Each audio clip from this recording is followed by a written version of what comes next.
items and a request for future action. Members of the public may attend tonight's meeting and future study sessions in person at the George DeSiero City and County Buildings Council Chambers located at 1 Tacoma Drive, or watch live on Channel 8 and through live streaming on Broomfield's website. The public may also participate in public comment either in person or by calling 855-695-3744 and pressing *3 to be placed in the queue for comment. Public comment will be limited to 90 minutes total per item, and the individuals attending in person will speak first. The first 1 through 15 participants in the queue have 3 minutes to speak. The next 16 through 25 have 2 minutes, and if time remains, the next 26 plus participants in the queue have 1 minute to speak. If joining in person, we ask you to come to the podium and state your name and neighborhood for the record and limit your comments to the times I just mentioned. For our hard of hearing residents present, we have wireless headsets available through our AV team in the back of the council chambers.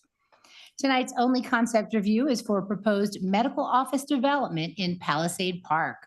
As a concept review, there will be public comment on this item. We'll follow the city's standard procedures for concept plan reviews. First, the staff will present a summary of the application. Following the summary, the applicant will make their presentation. We'll then take comments from members of the Land Use Review Commission and other interested advisory boards, followed by public comment. Then the applicant will have an opportunity for final comments, and finally, questions and comments from the City Council. Electronic copies of concept review plans are available at broomfieldvoice.com. Copies of comments provided for each plan at broomfieldvoice.com have been provided to the City Council and can be found in the correspondence folder linked in tonight's agenda. Council members have a copy of the agenda memorandum for this proposal, and I'll ask our staff to summarize. Thank you, Mayor, and good evening, council and community. I'm sure council is wondering, all of these are not speakers that will be speaking this evening from just from an FYI perspective. This is our public works team that has come to hear the dialogue and discussion on the enterprise funds. But starting us off tonight is Mr. Brandon Rowe. He's going to introduce us to this item and the applicants in the audience for additional questions and feedback. Mr. Rowe. Thank you, City Manager Hoffman. Good evening, Mayor, Mayor Pro Tem, and City Council. Brandon Rowe, Principal Planner. If I could get the presentation up. Thank you. Next slide, please. The concept review before you this evening is for a proposed medical office development located on Palisade Park, filing number 1, replat D, lot 3. This is generally located on the east side of County Road 7 between Colorado 7 and West 169th Avenue. To the north of the site is the Brownstones development, and to the east is the private urban park that was part of that development. Children's Hospital is further east. The property is currently vacant and totals approximately 5.4 acres in size. Next slide, please. The underlying comprehensive plan land use designates the property as mixed use commercial. The proposed medical office development is consistent with the anticipated land uses within this designation, as well as the financial assumptions for development of the property. Next slide, please. The proposed development is anticipated to be completed in 2 phases.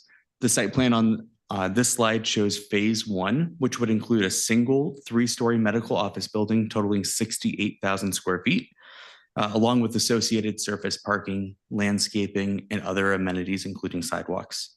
The medical office building on phase 1 is proposed to be located on the south western corner of the site.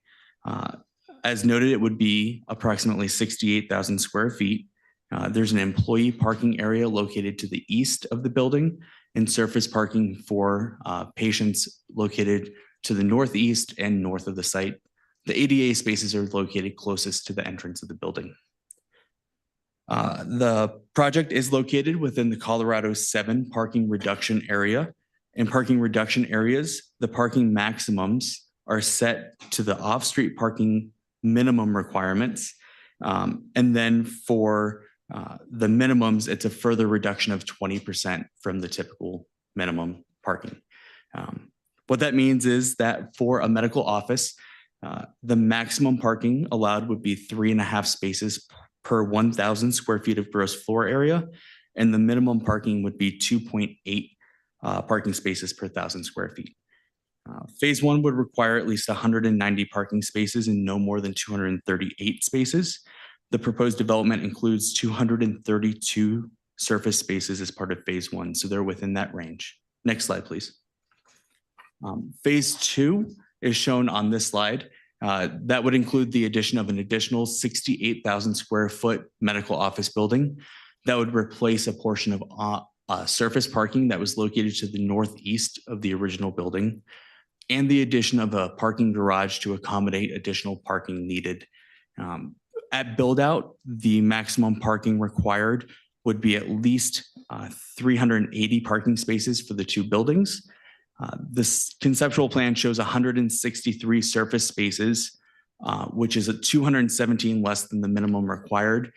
The minimum would be met through the parking garage. The applicant has not specified the total count at this time due to the need to determine what specific tenants will be moving into the buildings. Next slide, please.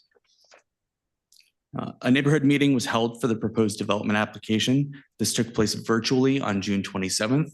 Approximately 3 residents attended the meeting and were supportive of the proposed use. Public notice to the best of staff's knowledge has been completed. No key issues were identified, and the next steps for the applicant will be submitting a formal development application after concept review. The applicant is here this evening, and this concludes staff's presentation. Thank you. Thank you very much, Mr. Rowe. The applicant's presentation is next. Please introduce yourself for the audience. Hi, my name is Garrett Baum with Urban Frontier and also in this project, Kivamra. Address is 1515 Market Street in Denver. Mayor Castriati, Mayor Pro Tem Schaaf and Council, thank you for the opportunity to speak this evening. I'm excited for the project. Most of you that are familiar with Urban Frontier and what we do is primarily land development. Horizontal. We've not done a lot of vertical buildings. However, we have done another medical building in Broomfield some time ago. We did the Children's Hospital Therapy Center at Arista that we still own, and that their Children's is a tenant, and I know that that's been a good addition to the community. But Palisade Park, the entire 160 acres, was a project we started in 2000. We brought Children's Hospital, National Archives and Records Administration, some residential, and obviously the one we're most proud of is Children's Hospital. So how did this medical office building project really start? Well, it was a conversation I had with some senior administration at Children's Hospital who said that the North Broomfield market is underserved for medical. So they brought that up and they said in particular general practice, but they gave me a list of a variety of different disciplines that they thought would be needed in the community. Now, one thing I did discuss with them was, I don't want to compete with Children's and Children's doesn't want me competing with them. So the primary focus for the medical office building or buildings would be geared more, not towards pediatrics, but more towards adult medical care. So being our first sort of major medical project, I didn't want to get too extravagant. Right off the bat, I started thinking pretty grandiose plans and I backed off them a little and thought it would be better to be a little conservative with our first building and first project. So we looked at the proximity to Children's. For those of you that were on council, when Children's came up, especially expansion, there was a lot of discussion about the park and the amphitheater. And what if Children's grew? We didn't want them to eventually outgrow their site at Palisade like they did at 18th in downtown Denver and move to Aurora. So we wanted to retain flexibility. So we have 2 5.5 acre parcels that straddle the park. And I think we have an illustration that we can put up as one of the exhibits of all of Palisade Park, if they can put that on the screen. But we have the park in the center, and then we have these 2 5.5 acre parcels. I actually reached out to Children's because as those of you that have either visited Children's or have driven by will notice it's very busy. And I talked to them to see if they had any need for additional medical space at the moment, and they don't, but they anticipate they will. So we decided to develop on the westerly side of the park first. and retain the 5.5 acres for their future expansion later on. So we have this site, we have the first building, which is approximately 68,000 feet. When they do pull up the plans, we have the elevations as well. I wanted something that I wasn't going to go as far as iconic because it's hard to make things pencil these days, but I can tell you that I didn't, driving around town, want it to be just like any other medical office building that you pass in other communities. So from a standpoint of aesthetics, we wanted it to be something special. We were very involved with the architects on the design. The biggest thing that I want to bring up, and thank you for the presentation, by the way, it was great. But the biggest thing I want to bring up is really the parking, and then I'll answer whatever questions you have. The parking's challenging. I understand why you have set standards to minimize parking. But medical practice is what I found in our discussions with the tenants. They're all worried that there isn't enough parking. So, where restaurants say, hey, we want 8 or 10 parking spaces to the, 8 or 10 per 1,000 feet, medical, they need to get their patients, they need to get them in, and they need them to be able to park.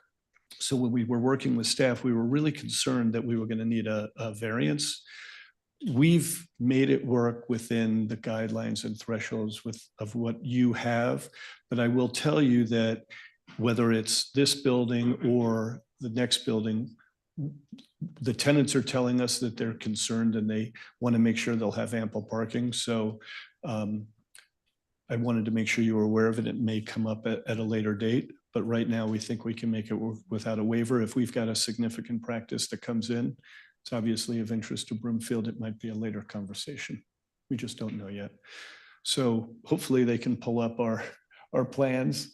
And oh, thank you.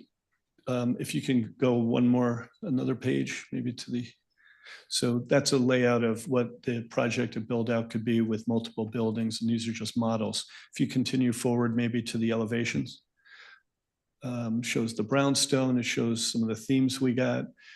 This is an idea of what we were looking at for elevation for building and the character and theme. So with that, I'll stop talking. I thank you for allowing me to present, and whatever questions you have about the project, I'm happy to answer. Well, thank you very much, Mr. Baum. Next, we're going to go to our Land Use Review Commission members. If there are any who would like to comment on this proposal, please come up to the podium. Thank you, Ms. Mayor, Mayor Pro Tem, City Council. Earl Franz, Land Use Review Committee. Just a few questions. First, is there any plans in the future to put any solar panels possibly on the roof? And I've got a few questions, so before you come up, just a question. Take notes. And then could you bring up Mr. Rose? I think it was one of his first slides. It said phase 1 plan. It's one of the first 2 slides he showed.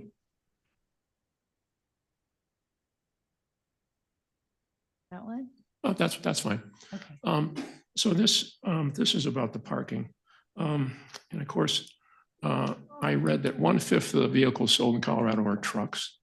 And of course, on this middle, those spaces are 19 feet. And of course, knowing that people aren't going to, fill up that entire space, because if they did, they'd be touching bumper to bumper. But those are 19 feet wide. Those are fine. The question becomes on those ones on the end, which are 17.5 feet. And the Ford F-150 is exactly 17.5 feet. But the Chevy Silverado is 19 feet long. The Dodge Ram is 17 to 19 feet long. And of course, then if those are parked in those spaces on the far left or the far right, they're going to stick out probably up to a few feet, because they, again, may not pull up completely into that spot. And so I think it's remiss not to go with the standard 19 feet for the parking spots for all of them, because I think long-term that's going to be a problem in terms of access, and particularly with cars that aren't going to be parking perfectly, trucks facing each other and so forth. So I think that's important, that goes back instead of the reduced 17.5 feet to a 19 foot. Thank you. Thank you very much, Mr. Franz. Commissioner Mickelson?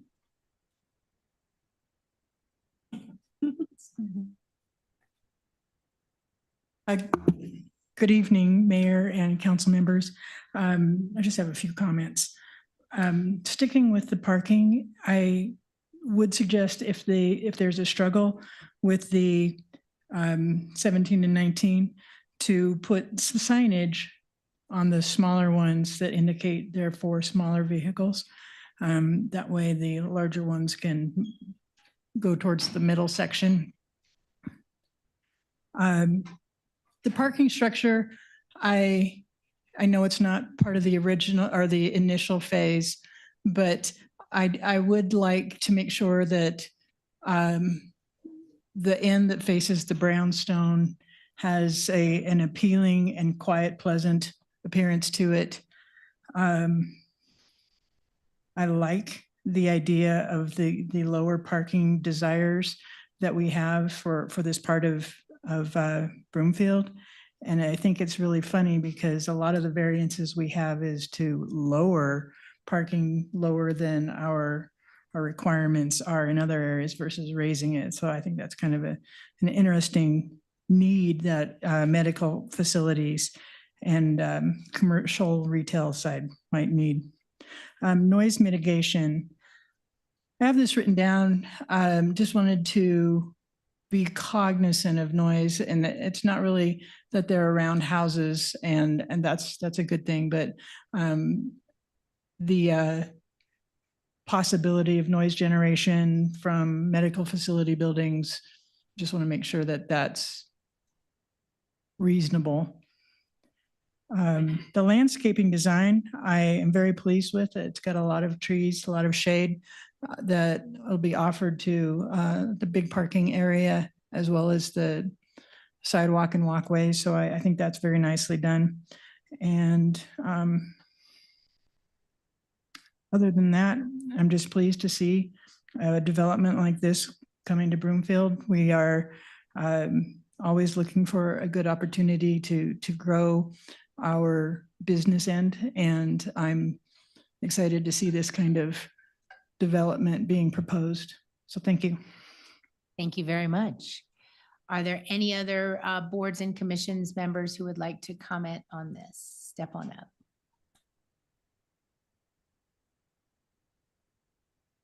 Please identify yourself for the record. Bruce Peterman, on the Land Use Review Commission. Good evening, Mayor and Council. I came in here to look at the concept review. Basically, I didn't have a chance to look at anything online, but I just said I'll just do it cold tonight. It's usually kind of a nice thing about these concept reviews. I share the same feelings a little bit with the parking and on experiences with parking at medical centers. I think I would share the same concerns as their tenants would, that maybe that is a little shy on the parking efforts. Also with the 3-story building, in that what looks to be to me the building is going to be on the south corner. Plus you're going to have a north facing entrance, and snow removal is always a concern. I'm not sure what medical people you would be facilitating in here, but it always never ceases to amaze me that I wouldn't say it's just a lack of planning, but sometimes it's just that the ice buildup and things like that on a north facing entrance. I know we're not in Minnesota, but that is something that would be of a concern in my concern to looking at that. Drainage as well. I think drainage is important. I've been up to this area, this side a little bit, some other areas on further to the east in those undeveloped areas. And it looks to me like a lot of the drainage is going to be taken care of, but those will be the questions that we'll further dig into. And I know that staff does that as well. Line of sight parking, I think that echoes what Earl talked about, these larger vehicles and entrances, and then how people navigate through that. So that is, it's a challenge, I understand. Anyway, I think that's basically my concerns in that area, and it's always the height of the building. 3 stories is fine. I'm sure that's fine within this PUD, but it's, and then I would, as these plans develop, of course, we'll get more information about the, whatever the parking structure is going to look like. Thank you. Thank you for your feedback, Commissioner Peterman. Are there any other advisory board members here who have any feedback? All right, well then now we'll proceed with public comment. If there's anyone here from the public who would like to comment on this proposal, please come up to the podium. State your name and neighborhood for the record and limit your comments to 3 minutes. Hi, Roxy Julia Lacroix. I've been around longer than this development has ever even been out there. It was wheat fields and dirt and everything else when I first saw it. So I am glad for this neighborhood. I'm happy that they're wanting to build these buildings. We do need more medical facilities. I agree with his tenants that you will need more parking. I've been to doctor's offices of all kinds. And one thing I usually have to do is, luckily I'm healthy enough, I can park a long ways out and walk in because there's never nothing close. Or sometimes I stop and I drop my husband off at the door and then I go park and walk on in because he can't do it. So the parking thing, I think that your tenants are correct. The parking garage, you can always enlarge if you can afford to enlarge, you can always enlarge the parking garage. I know you can't put trucks and large items in there, but that's okay because the little cars and stuff are made for the parking garages. Yeah, plenty of EV stuff. I looked at all of that too. The only thing I did miss was the bicycle racking. So that needs to be added. I didn't see it at all, and I didn't even see it mentioned. So you do need bicycle racking, you need bicycle, maybe covered storage. Because like they said, the weather and stuff and the rains and stuff, the cars have their own roof, but a bicycle does not. So I'd like to see them covered. Awnings and stuff don't cost that much. The other thing is there was not a date set up for this or timeline. I would like to know at least if you're thinking about starting in 2025 or not. This needs to come sooner than later. It's been something needed for the area for a long time. So I am happy that this is going in. Thank you. Thank you very much. Would anyone else like to be heard on this item? I don't see any online, so would our applicant like to respond to any of the comments?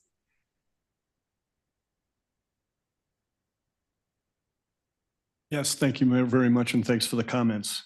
So I'll start with the first. 19-foot, we plan on switching from 17 to 19 on the spots that we had for 17. That was already something we addressed, but it was after the submittal.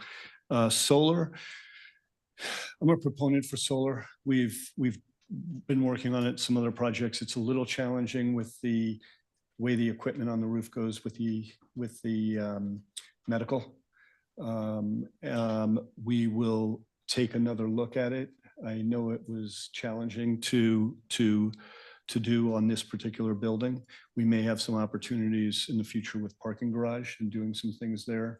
We have a brownstone project we're working on, and we're looking at doing the covered parking with solar panels over the top. So we'll continue to look at that.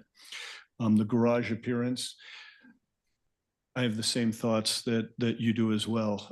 We developed the brownstones and we own the brownstones, and I've been dealing with the challenges of how do we make it aesthetically appealing in that area. I went so far as to see and challenge my team to see if we could do underground parking below the parking and the park and amphitheater, and even below the parking. I know city staff's aware of it. The cost to do underground parking, well over $100,000 per parking space. It was incredibly restrictive. Matter of fact, parking garages above grade are incredibly restrictive as well, but needed for density. I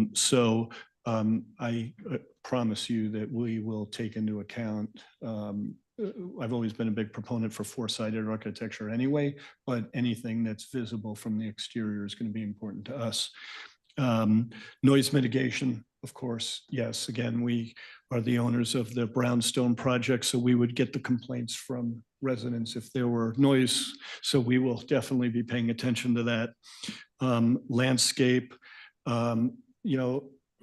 with noise mitigation, someone told me when I was at Interlock, and I worked for a guy named Jim Long, who was the general manager at Interlock at the time, he said that landscaping is an architect's best friend.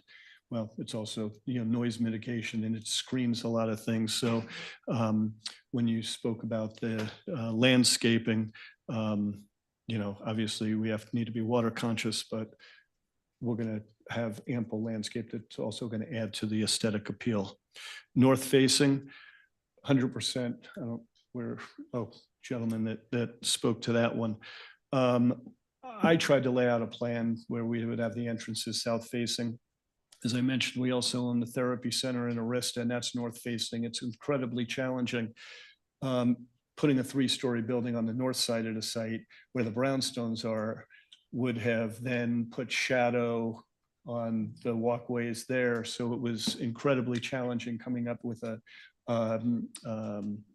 land plan that would work, and we are restricted. So we're working on other things to mitigate wind and snow and the effects of the northern exposure. So thank you for bringing it up, and we have looked at that.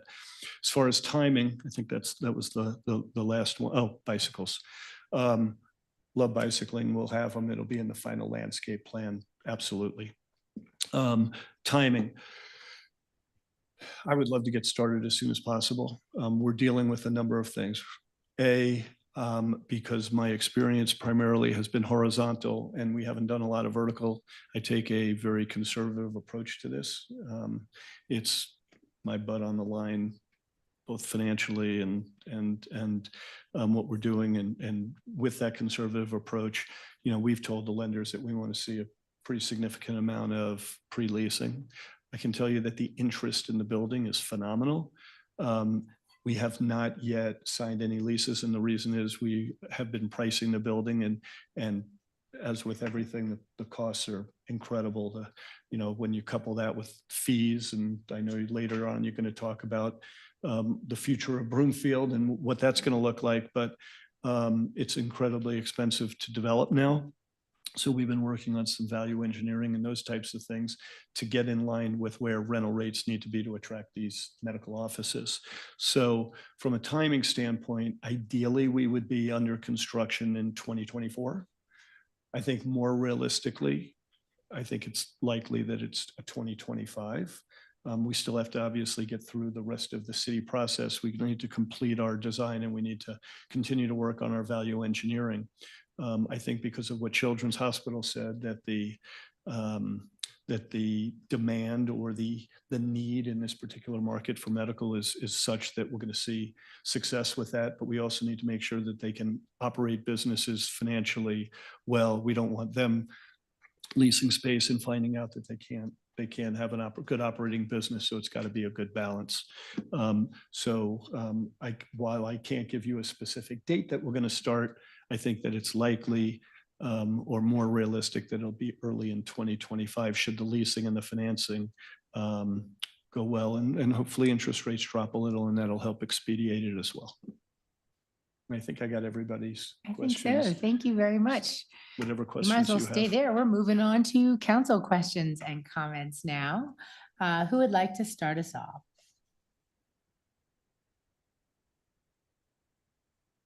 And the winner is Councilmember Nguyen. Thank you, Mayor. Thank you so much for the presentation and appreciate you giving questions, answering to both the boards and the public.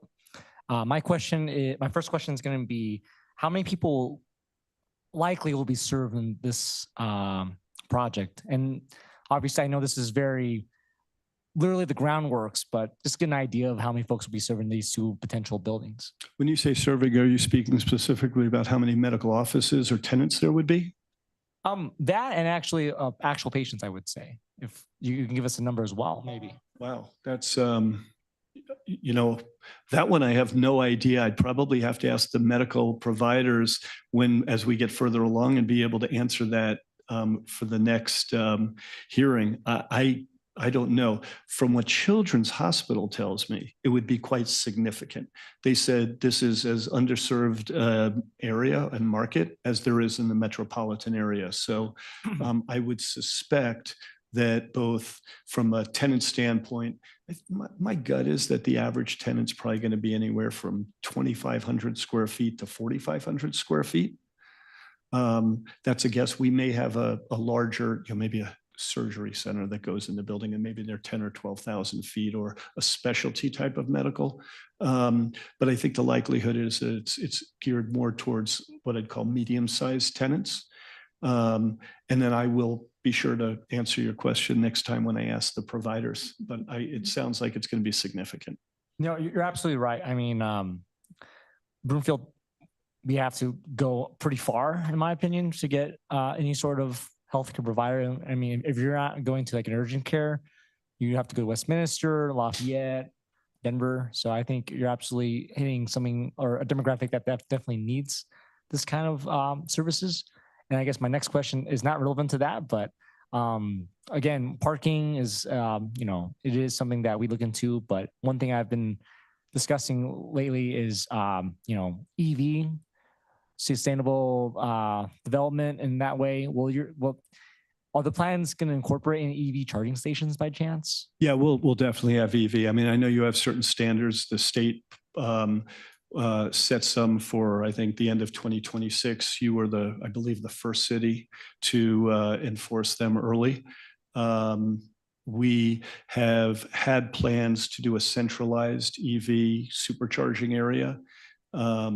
We've had our challenges with that because now each site has to provide their own. So the centralized provider we were working with went away, but I can tell you that whether it be the parking garage or the surface parking, we will meet all of your guidelines for EV charging availability in the parking lot. And since you bring that up, because we plan to develop and own the medical buildings ourselves, as you know, we have the amphitheater there. We've talked about having live theater and movies in the park and concerts. We have plans to utilize that parking for events or art in the park or those types of things. So the parking can serve dual purpose. That's all the questions I have. Thank you so much for the presentation. Thank you. Thank you. Mayor Pro Tem Schaaf. Thank you, Mayor, and thank you for your continued development here in Broomfield and investment here in Broomfield. Just to pick up with the parking, I'm not concerned about the increase in parking.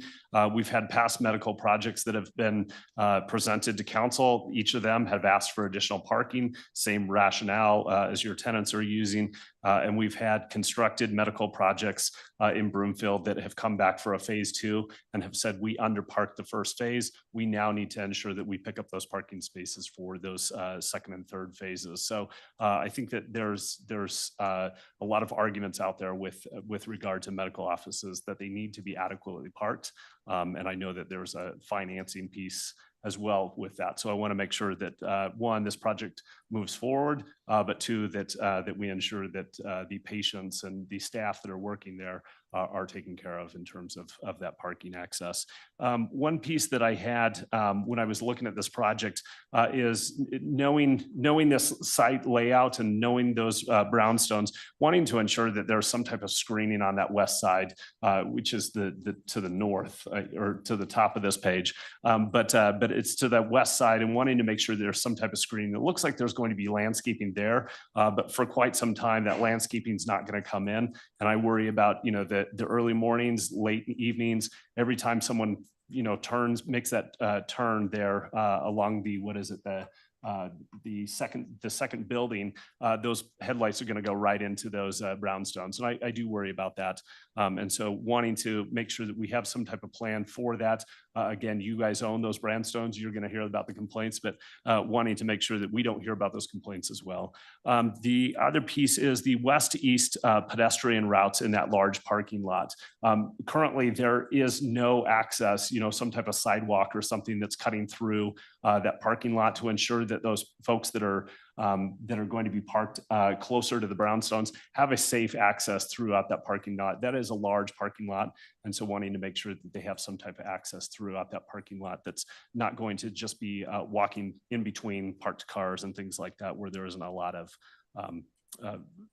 there's safety issues that are there. So those are my big comments, and feel free to answer them, but just wanted to put them out there as comments. Look forward to seeing the project come back, and thank you again. Thank you. Yeah, we'll address that. I think that's a great idea. We've got that corridor between the garage and the park and the phase 2 building going into the park, and that's thus I brought up the parking. So we'll do that through the parking. That's a good idea. All right, thank you. Councilmember Henkel. Thank you, Mayor. Thanks for coming tonight. And I apologize, I was late tonight. My full-time job went overtime. So I apologize if any of this is duplicative. Thank you for your concept plan. I look forward to this project moving in. I canvassed in the brownstones when I was running for office last fall, and it was really neat to actually see a lot of the medical personnel live in those brownstones. So a lot of those brownstones were a great idea in implementing a place where you can live and then work, and there's that walkability piece. A lot of those families have bikes and things like that. So I just want to make sure we keep up the walkability piece to it. Can you speak to that on this project? Yeah, I mean, we've got, so in the brownstones, they have their own sidewalk on the north side, and then along the park, we've got a separate wider sidewalk that goes through. And it was important that we had circulation, not just throughout the medical office and the amphitheater, but connection to Palisade North, where we did the very large park and the dog park. So even with the brownstones, and we have a small dog park there, we've told residents there, hey, there's a even larger dog park up at Palisade North. So the connectivity from sidewalks and pathways is important to us, and we will continue that throughout this project. I'd like to see that if we can while it's being constructed too. Keep their pathways clear, as I'm sure they will be. I'm wondering, what does the outreach look like to the neighborhood for you? What are the plans for that? So we notified all the tenants in the brownstones. We also notified anyone else that was within the distance that needed to be there. All the feedback we've gotten is positive. We will continue to have that, but we, again, because we own the brownstones, we let them know when we're doing construction, we had to shut down part of our sidewalk we were doing to do steps down towards the amphitheater. So we fenced it off and we made them aware and let them know what was going on. And the management company that's part of the entity that with us that owns it have been great notifying the residents. If you go up, I mean, I love walking around. There are people that think of that more as a home than a rental apartment or townhome. They take a lot of pride in it, as do we. So our communication back and forth is excellent, and it will continue to be that way. Great, thank you. I did ask a few neighbors in the area what they thought of the project, and I'm just passing along this information. I don't necessarily agree with it. But one person responded and said she wanted more restaurants and a Menards. That was the first I've ever heard of someone wanting a Menards. So just so you know. I'm working on the restaurants. I'll take note of the Menards. I know. There is a need for more restaurants in the area, just to give you some more I feedback. did get requests for Trader Joe's as well. I'm trying, I'd sure like to get one of those, but we'll see. Whoop, whoop. That's what you get from me. Thank you. I appreciate that. And I don't know if staff spoke to this, so I apologize, but the parking of the second phase, when is that going to be planned? I don't know. We'll stay surface until, so again, back to the conservative nature, I would want to see the first building fully leased. And then I would not want to start into the second building until it was at least 50% pre-leased. I am not what some would call a speculative risk taker. So once the first building's leased and then, and occupied and completed, then we would start on pre-leasing for the second building. The parking garage wouldn't be needed until the second building was constructed. So we would do that at that time. And I don't know the timing yet because it's driven by the market. Well, and hopefully we have some more transportation options up there too. I'm sure Councilmember Ward would agree. Yes. He's adamant about that, I know. One last question, one comment and then a question. The comment was just, I look forward to the final landscaping job. I know that that's yet to come really. So I look forward to seeing that. And then in that area, just the commercial restaurants and other places, they're just really strained right now with the metro districts. How many metro districts are in that area? And has there, I know I have asked this before, has there been any movement on more representation with taxation in that area? Well, you're talking in general, is it? Okay. Yeah, that's So, general, so yeah. Palisade Park has two districts, 1 and 2, a residential district and then a commercial district. Other projects that we're working on that are northeast of that, we have, I think there are 3 of them. We have representation and we go out and try to get more residents to be involved. We still have a couple of residents on the board, but frankly, we have some and they resign. They say, we think you're doing a good job and we don't have the time to do this. So we've canvassed, we continue to canvass. Nothing would make my life easier than if others would take over would do that. But I think we've done a good job managing it. I think I mentioned at a past hearing that in Green Gables, we redeveloped that and that's been built out for years and the residents have said, we love what you're doing. We'd like you to stay on the district. We're sensitive to cost. We're sensitive to the mill levy. When we have opportunities to lower the mill levy, we do. We're sensitive when we refinance. We look for optimum rates. We have a fiduciary responsibility. So, we want to do the right thing. We do have multiple districts. It's the only way that you can pay to put infrastructure in. So it's a necessary tool. But to the degree that we can pay down the debt or pay off the debt, I think a district that I've been involved in for 30 years is going to be the first district to ever be paid off. It's happening in the next couple of years. We had a meeting with Broomfield, or there was a meeting with Broomfield and everyone. And we said, well, what do we do? And nobody knew because nobody's paid off a district before. I see city and county manager Hoffman nodding her head. So, that's the goal.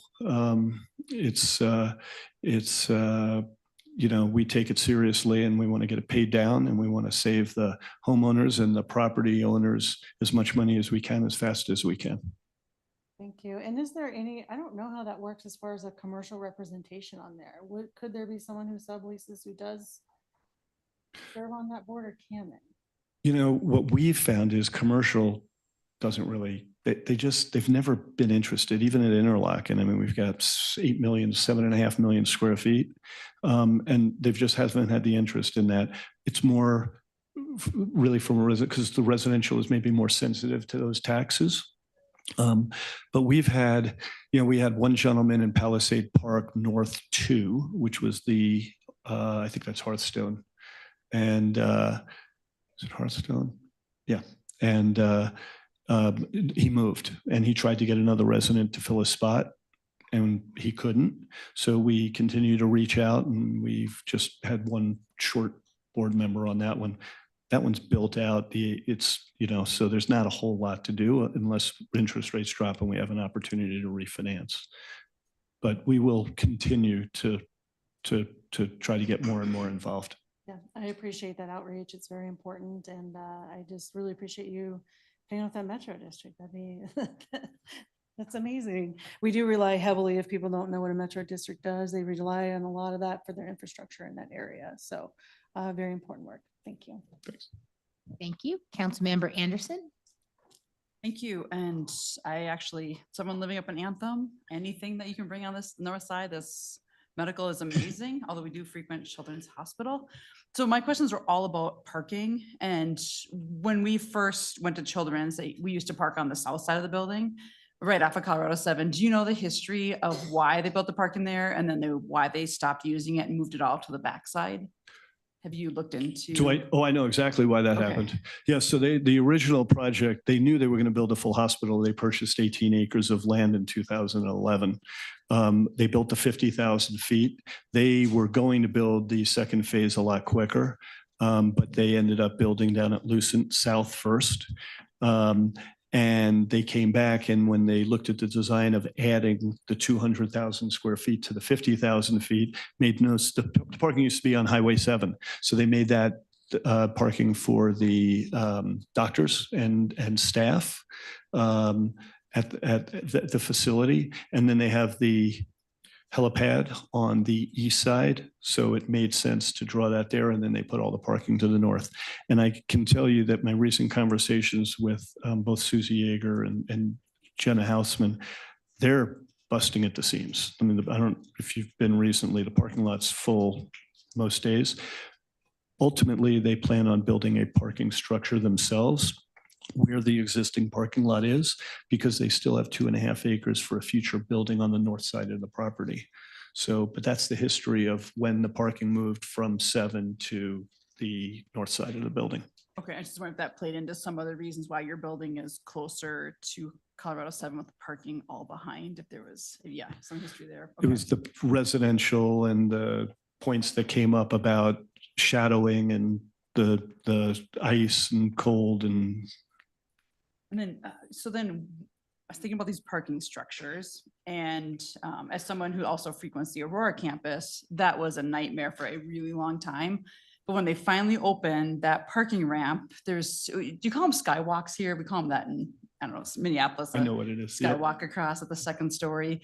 And is there any plan, if you could do that, where you can get from the skywalk, once that second building is built, you skywalk right to the second building, all the way through on the same level to the first building, and try to like not have to go through the elements? So here's what I would tell you. So if you've been to Swedish Hospital, there is a parking structure across the street. It's over near Hamden, and they do have a skywalk that's enclosed that goes from the second level of the 5-story garage right into the second floor of the medical office building. I think it's 301 West Hamden.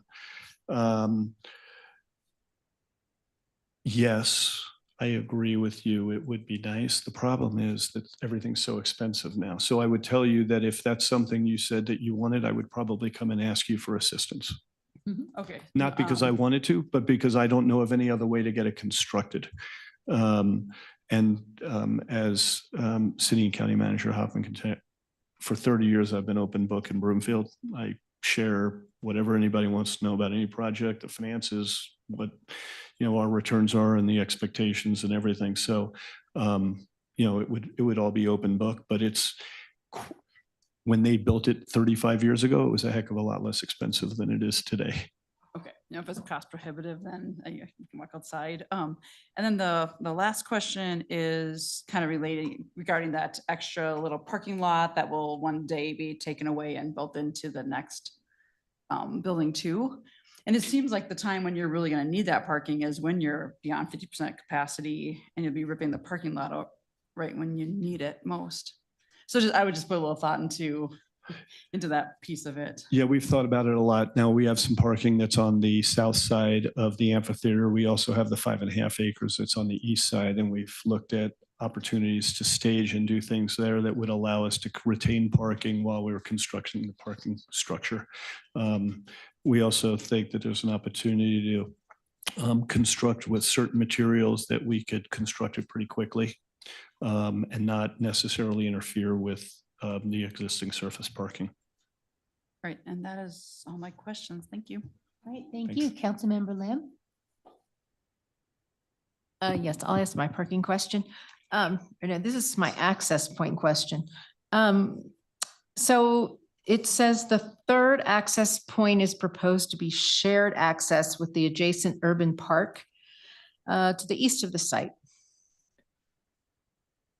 So is that assuming that there's never events going on in the park at the same time that the medical office building would be in use, so that that third access actually is not jammed up? Yeah, I expect that events that we have are primarily going to either be in the evenings or the weekends. And the reason for that is if you hold an event and you don't have parking, it's not going to make any sense, right? The traffic, it's the Broomfield Police is going to have to deal with it. So we think the likelihood is that it'll be evenings and weekends is going to be the majority of the events, or we may hold local types of things. So we might do a weeknight of put a screen up in the theater and it's movie night, and residents in the area walk and carry their own chairs, get people out of the car, and they can show up and put their blankets down on the lawn, or they can sit in the bleachers and they can watch a movie. But primarily, we're going to see that happen in the nights, in the evenings and the weekends when the buildings are pretty much empty. Okay, will there be a traffic study done on this project then? And would the assumption be that this third access point will not have simultaneous uses going on if it's shared? Well, first of all, we've done a traffic study, and I can tell you from what's already approved to what we're doing now, I believe, and our engineers here, I think our parking, our traffic is about a third of what it was when we were developing it as retail. Is that correct? 5,000 less traffic counts a day, so it's significant. Okay.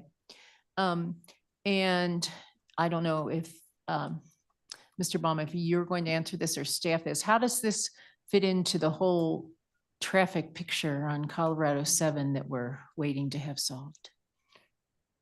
CR7 or Highway 7? Highway 7. No, well, this. Well, I don't want to speak for staff, and I'm not exactly sure of what your question is, but I can tell you that we were the first to do any improvements along Highway 7.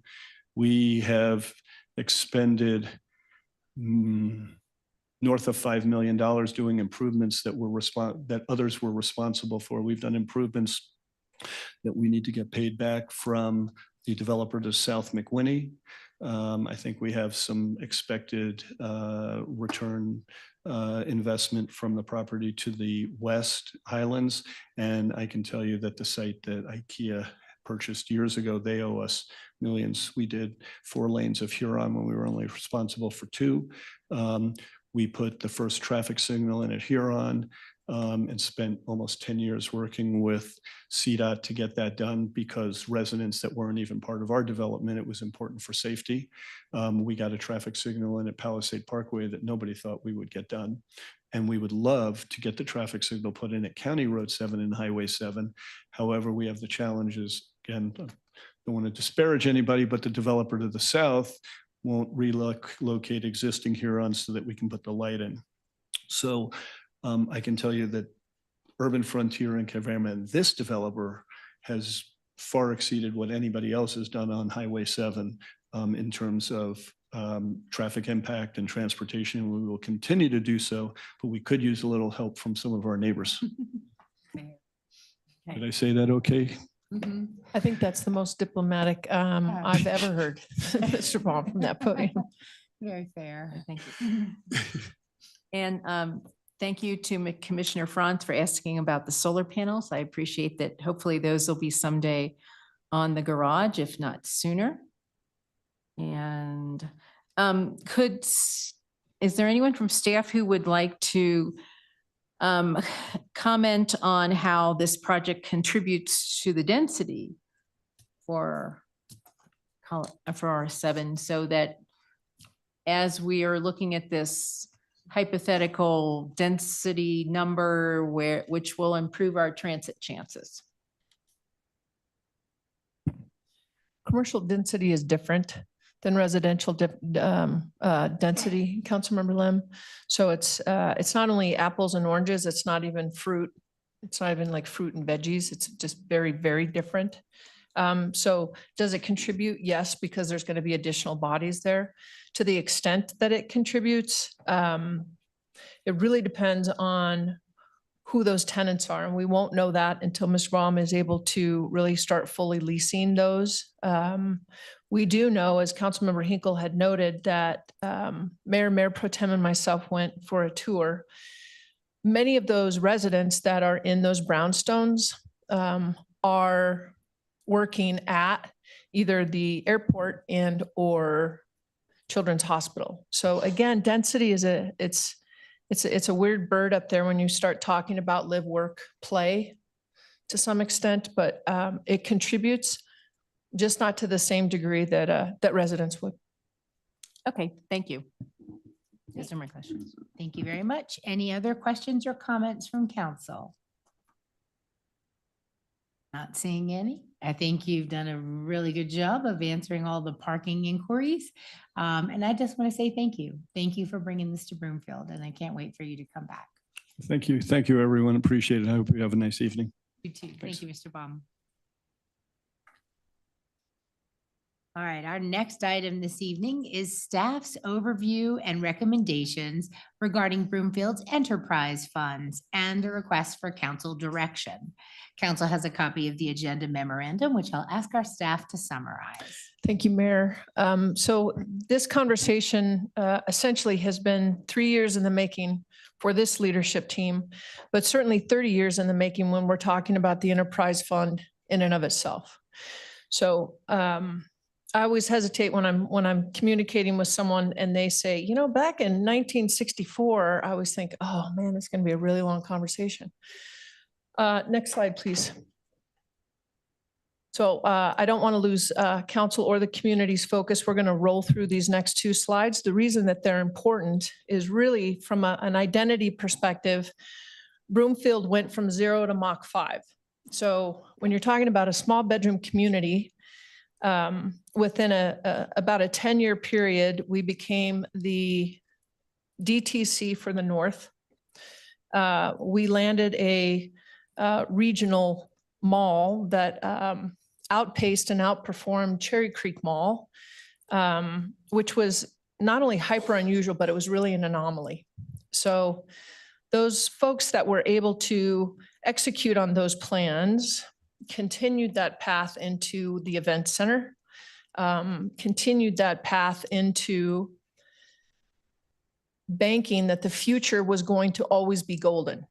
And we were going to have one golden egg in our basket after another, because that's what history had indicated. So we were talking earlier from a staff perspective that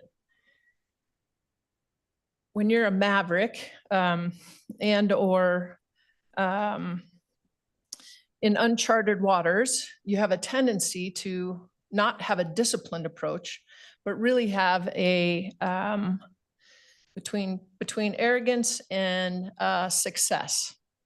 So we moved right into 1997 and 2000 when the grassroots level said, let's become a city and county because of our fierce independence.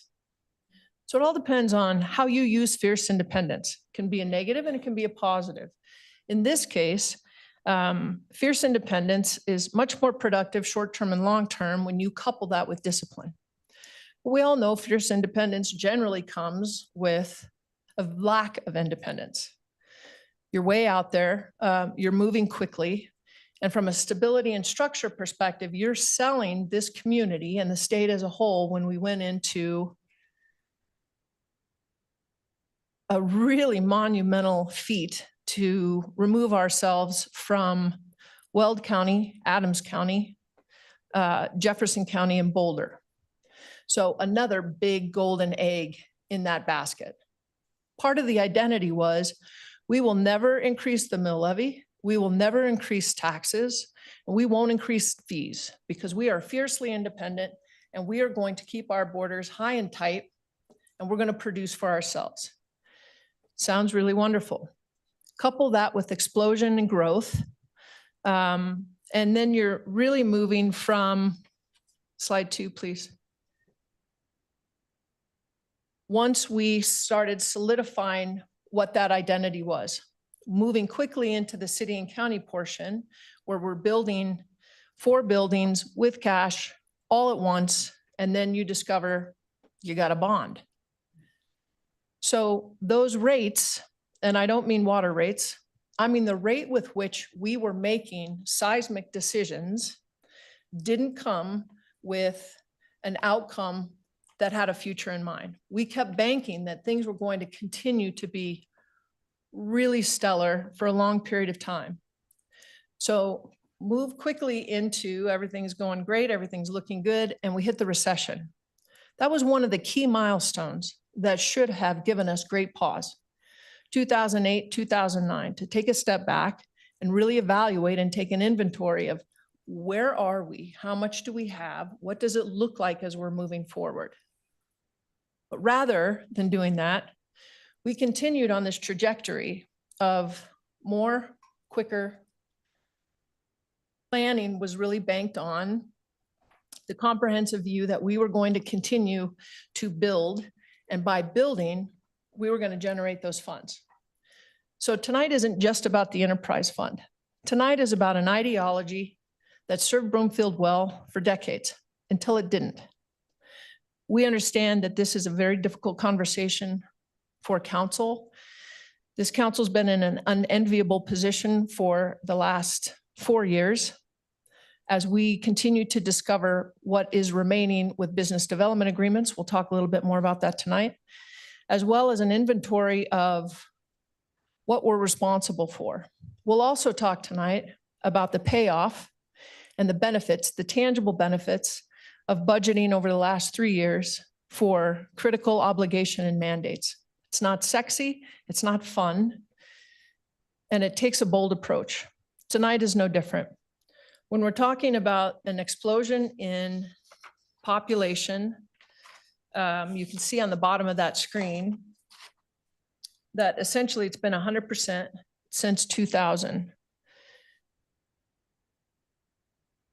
This council knows that as we move into fiscal sustainability, one of our key performance indicators has been shifting from the reliance on new to maintenance.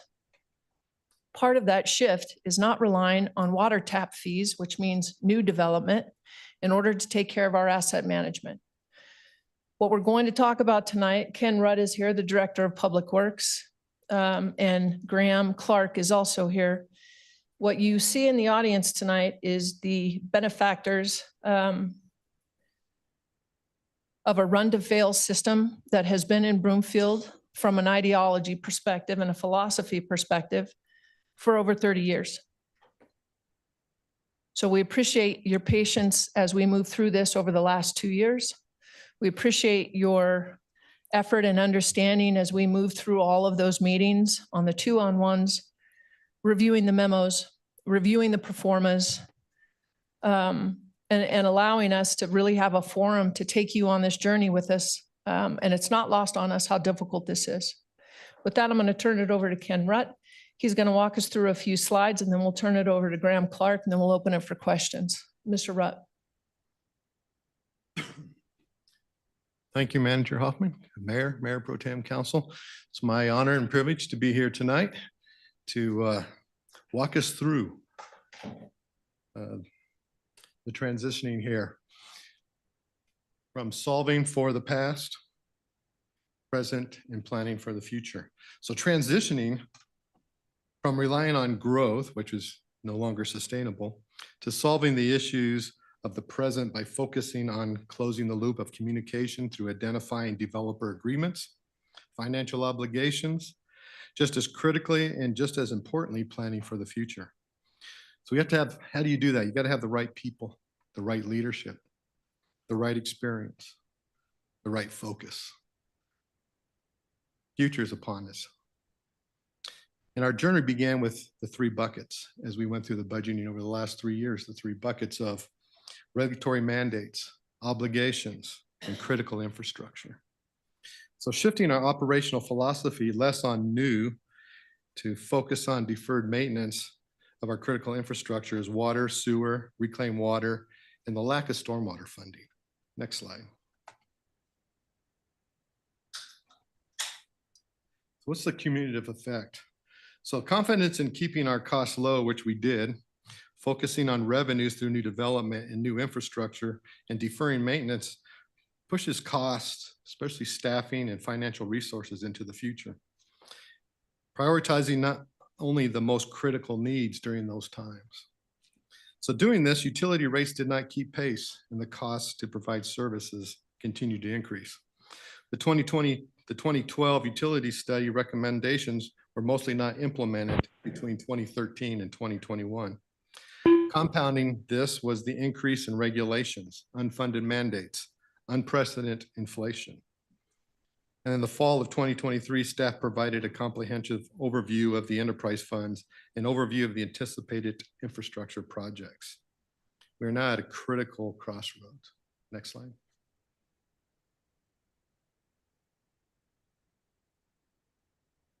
So these crossroads, oops, back up one. There you go. These critical crossroads, it is my desire to really do my best to clearly communicate the vital nature of the proposed utility rates increases. We cannot minimize or overstate the need to invest in our utility infrastructure. The combination of explosive growth, run to failure, which is sizing the amount of maintenance to the budget instead of right sizing the budget to meet the needs of the infrastructure. The aging of our utility infrastructure, resources, staffing, and budget not keeping pace, resulting in a large maintenance backlog.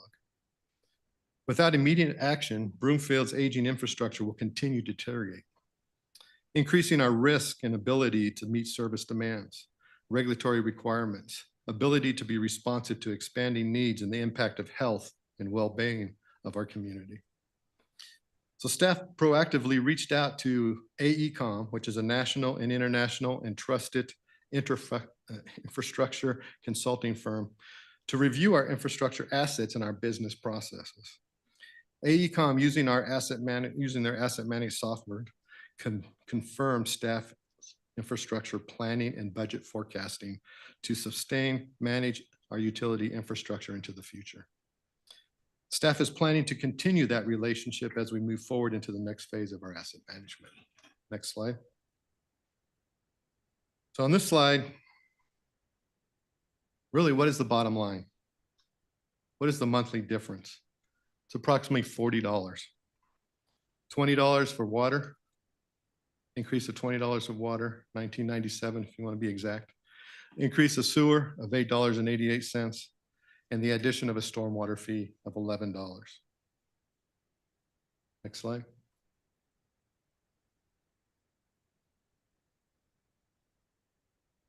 So this is a great slide. This is one of my, I think one of the favorite slides of the presentation is that utility rates did not keep pace with our growth, not even close. It's not, and this is not even taking into account new regulations or unfunded mandates. By not keeping up with the inflationary rate of 3.2% averaged over from 1980 to 2024, this graphic shows our current rate is 22% less than the inflation rate by itself. The impact is $12 a month reduction in revenues by not keeping pace with inflation. Compounding the run to failure, sizing the amount of maintenance to the budget instead of right sizing the budget to meet the needs of the infrastructure. Next slide.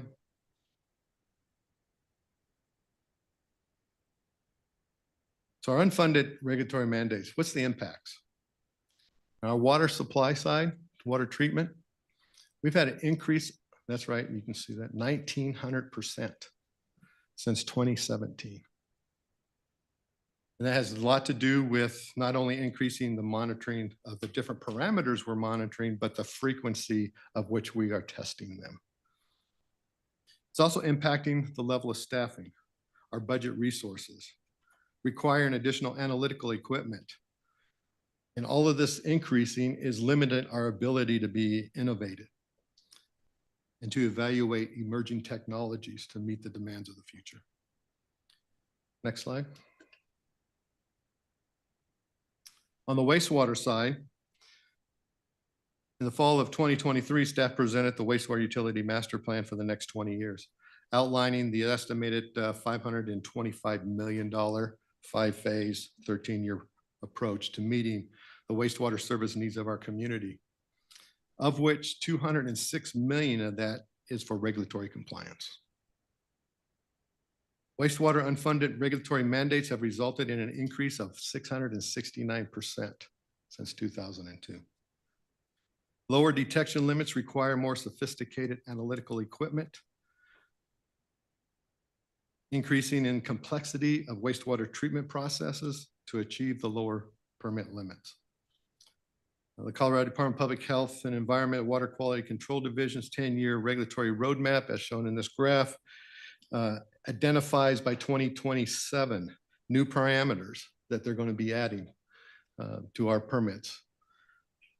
Increasingly more restrictive standards on nitrogen, phosphorus, arsenic, selenium, and increasing and adding a new limit of temperature, where they're actually going to monitor and require us to meet a discharge temperature, even though we do not impact the temperature through the treatment process. It is a water quality standard. Next slide.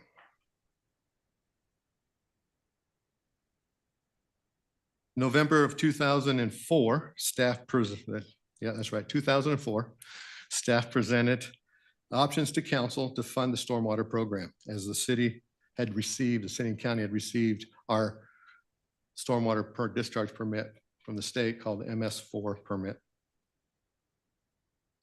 So we presented funding options to council to fund that stormwater program.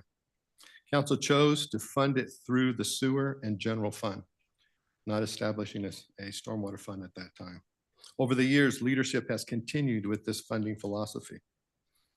As mentioned earlier, staff is working on closing the loop of communication through identifying developer agreements, financial obligations, developer agreements, incorporating into those our scheduled maintenance best practices.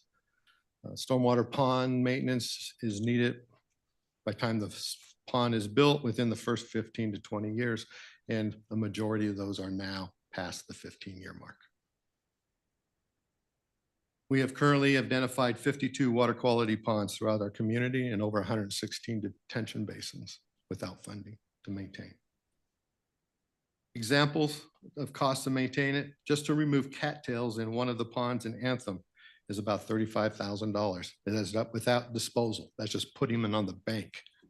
And we would have to go in and still dispose of them. Cost to dredge a pond is anywhere from $50 to $300 a cubic foot, depending on landscaping requirements, those type of things, how far you have to travel.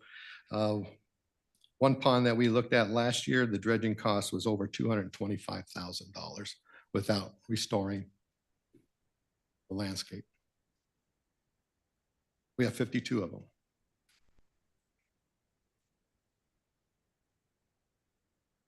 So what else is driving our costs? Next slide.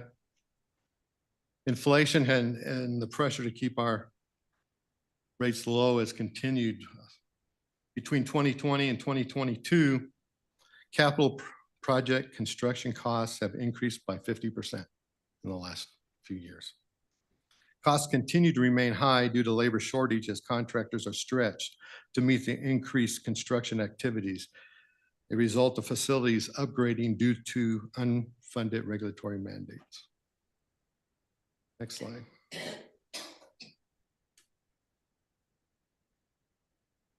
But one of the things, let me get a drink here.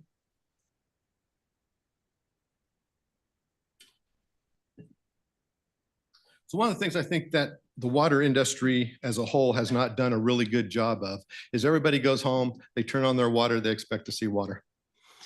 Everybody goes home, they flush their toilets, they expect that toilet water to go away.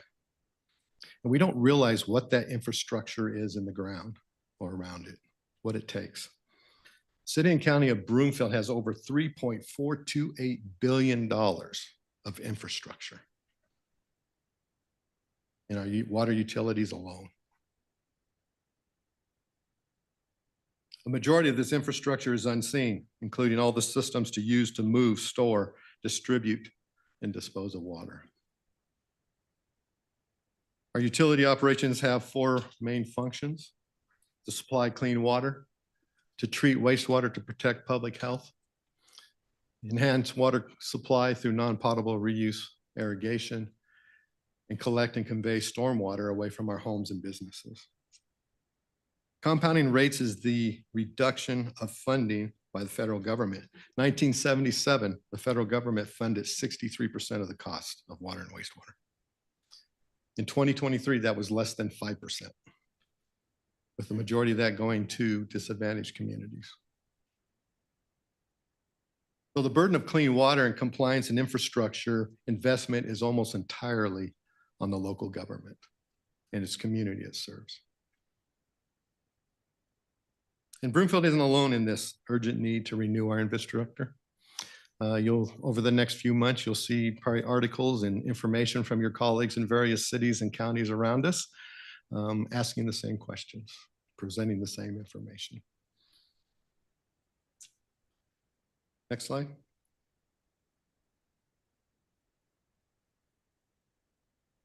So just to recap a little bit on the utility or enterprise fund overview. By law, enterprise funds cannot be supported by taxes. They are supported through base fees, which the base fee is what supports our fixed operating costs. So staff, electricity, preventative maintenance, those type of things. User charges is what is the amount of water you use, supports the variable operating and maintenance costs due to the meter consumption, such as additional chemicals, additional electricity, asset managed replacement and corrective maintenance. And then we have the license fees, which supports capital growth or expansion. So Broomfield really has 3 enterprise funds right now. We have the water, which is the potable. Again, that's for drinking water, washing, for those homeowners, their landscape irrigation and showering. And then we have the sewer, which is the wastewater, which includes everything that goes down your drain. So all the collection lines, the wastewater treatment facility. And then we have also the biosolids disposal process. And then we have water reclamation, our reuse system, which is for our non-potable irrigation system. Those are our enterprise funds. Next slide. So what are our risks? Water supply and pressure for fire protection will be inadequate during peak demands. Continued deterioration of our existing infrastructure, increased water outages, sewer overflows and backups into homes and businesses, potentially affecting public health. The lack of staff reducing services and increasing emergency response time. And a good example of that was last year, we had 3 water breaks at the same time that lasted multiple hours that we did not have enough staff to respond to all 3 of them. We had to have our deputy director of public works who had worked in utilities, the superintendent of utilities, and then we worked with our construction team who happened to have a contractor locally that we were able to get off their construction site to assist us in making that repair. And that was only with 3 breaks at the same time.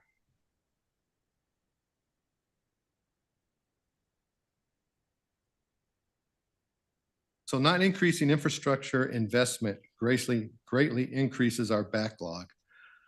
Keep on that one slide, please. Go back one.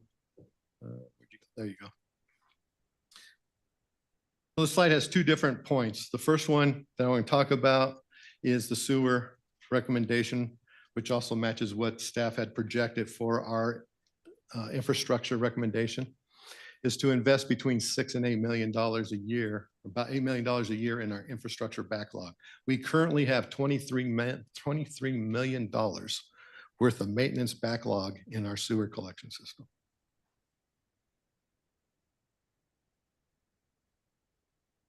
That if we reduce that only by 2 million and only invest 6 million instead of the 8 million, that increase, the backlog will go to 30 million in 2030 and to 75 million by 2043. In addition, our annual operating costs, which is the graph, lower capital spending will result in a decline of asset conditions, resulting in higher operating costs. So it's not just one, it affects both operating and our asset maintenance program. So within 3 to 5 years, 18% of our water distribution piping will be over 50 years old, affecting communities like First Filing, Lacamora, Westlake, Marimonte, Greenway Park, Northmore Estates.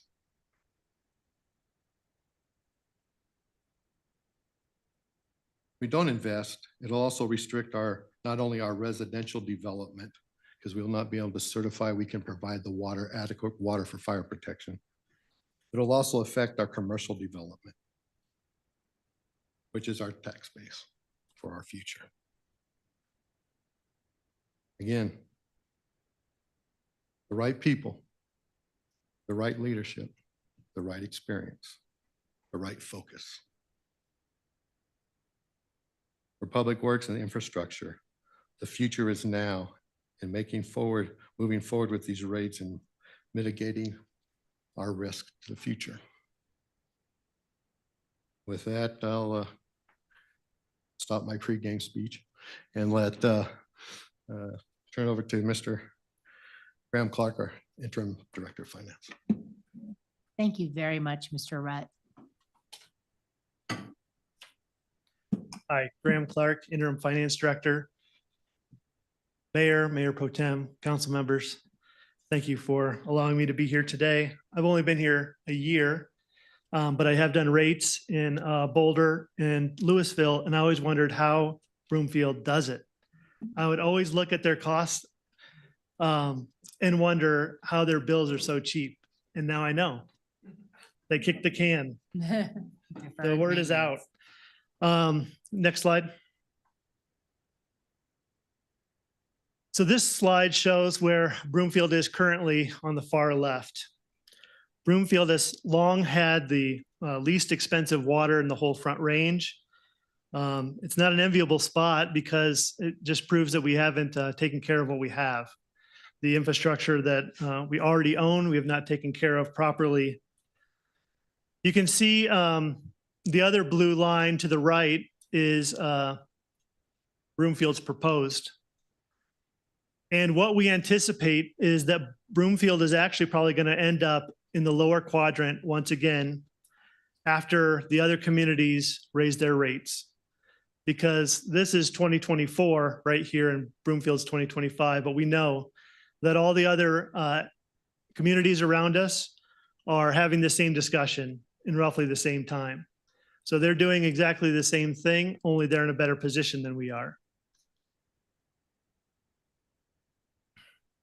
Next slide. So as part of the annual budget planning process for this upcoming year, staff reviews the utility rate model in April and May of this year. We had many people in the room almost every week. This was a collaborative and repeatable process.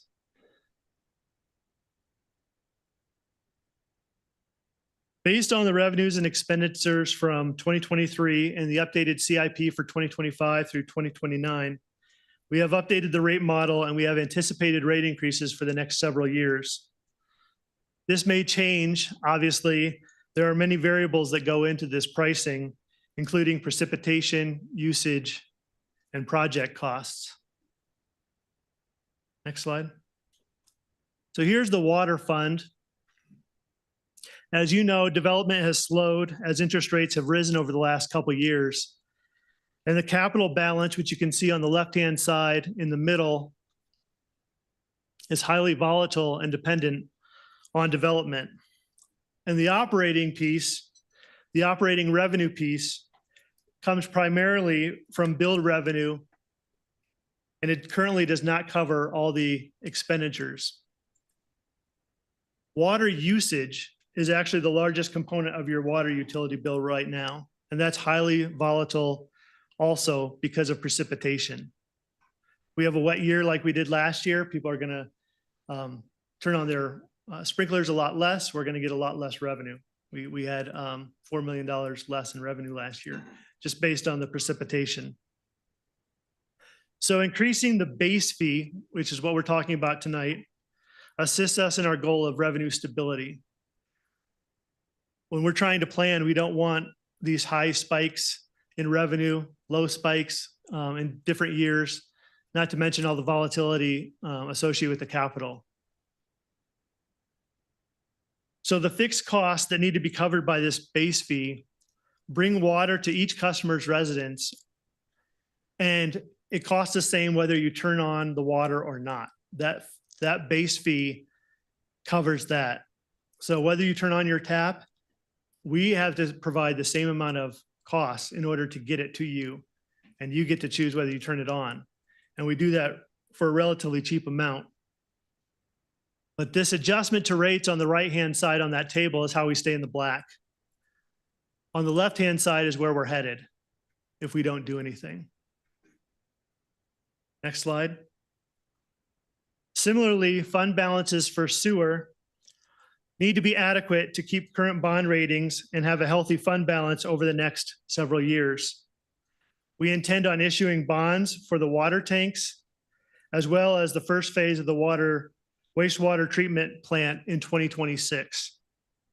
This plan shows how we're able to stay in the black while still focusing on these mandates that Ken had talked about earlier. Next slide. Again, the Stormwater Fund is proposed in 2025. Every other municipality in the Front Range has a stormwater fee except Broomfield. Stormwater costs have always been part of the enterprise fund, but have generally been included in the sewer and the general fund, like Ken mentioned earlier. And that's happened for the last 20 years. It's imperative that Broomfield approve a stormwater fund for the future of all enterprises. Next slide. Similar to the slide that we showed before, this has the stormwater component broken out. It'll be $11 per household, and it'll be a factor of that for apartments, mobile homes, condos.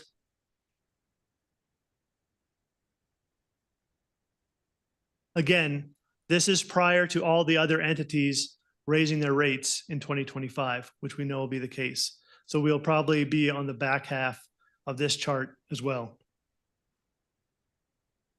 Next slide. Again, here are the rate increases that are proposed. Stormwater service, you can see at the very bottom, is $11 and a large component of the overall $40 increase.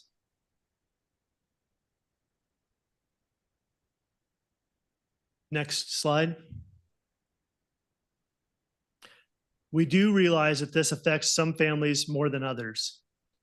The question inevitably comes up around those who cannot afford their bills. We will have additional information as we get closer to the first and second reading, but we will be taking a targeted approach to helping these families. We will be looking to administer a program in-house, and a part of the percentage increase that we are proposing will go into a fund to help those families, excuse me, similar to the property tax assistance program that we already run. Next slide. Next steps. August 20th, we have an economic and fiscal update. We also have public forums scheduled for August and September for outreach to the community. September 4th, we'll have the 2025 proposed operating and capital packet provided to council. And September 10th, that packet will be available to the public. First and second reading will be in October this year. Next slide.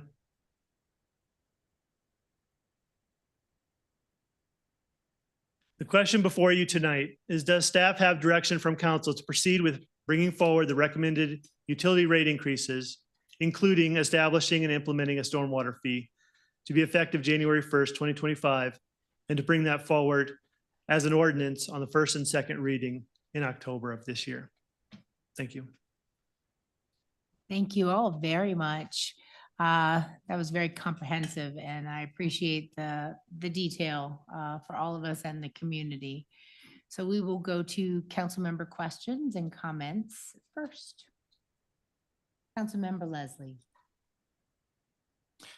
Thank you. Thank you, Manager Hoffman, for this presentation from your team. You've been saying for some time now, or using that phrase sometime now, kick the can, and we heard it again tonight from your team.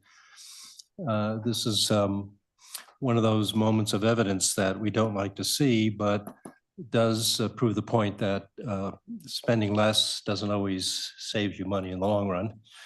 And your team has given a very good example of this. Just a couple of questions. Just want to reiterate, my understanding from what you said is that tax money may not be used to address these issues. Is that correct? That is correct. Okay, so even if we had additional property tax revenue, we can't use any of that for these purposes. Enterprise funds have to be self-funded. I just want to make the point. Correct, yes. Thank you. Yes, thank you for that. So yes, yes. Secondarily, would you reiterate again the reason that there needs to be a stormwater fund? I'm going to have Ken make the point. Stormwater fund is, so we all, other than folks in Public Works, we've become resident experts in order to bring you what you're seeing this evening. Stormwater is of such critical nature. So, and think about when we have snow and ice and we're plowing and the chemicals that are in so that we don't slide on the ice. That goes somewhere when it melts.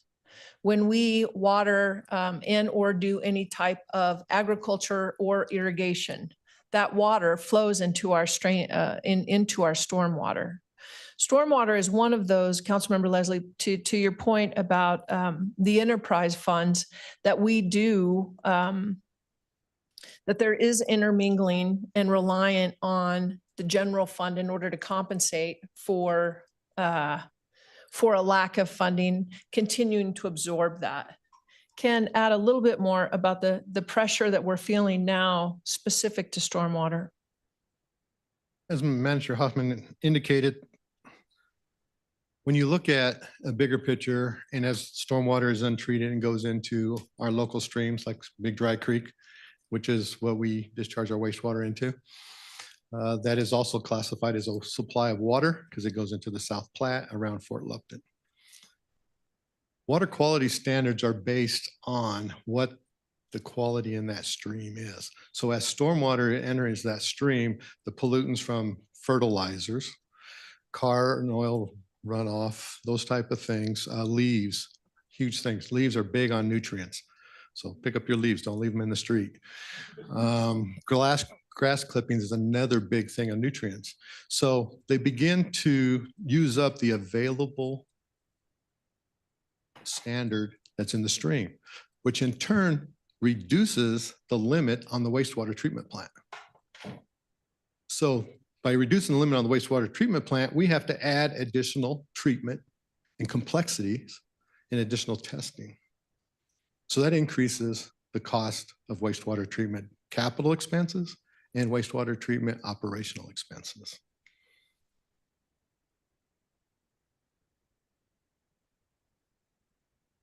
God, my brain just left me. Stormwater by itself isn't treated. The pieces of it that are out of the general fund relate to street sweeping. Street sweeping is required by the stormwater permit. So we have to do it a minimum of 4 times a year. We try to do 6 times a year on major thoroughfares. And after every snow and ice event, we're required also by the air regulations to sweep a certain percent after each snow and ice event. So street sweeping is one of those events that is out of the fund, of the general fund, that is a stormwater requirement.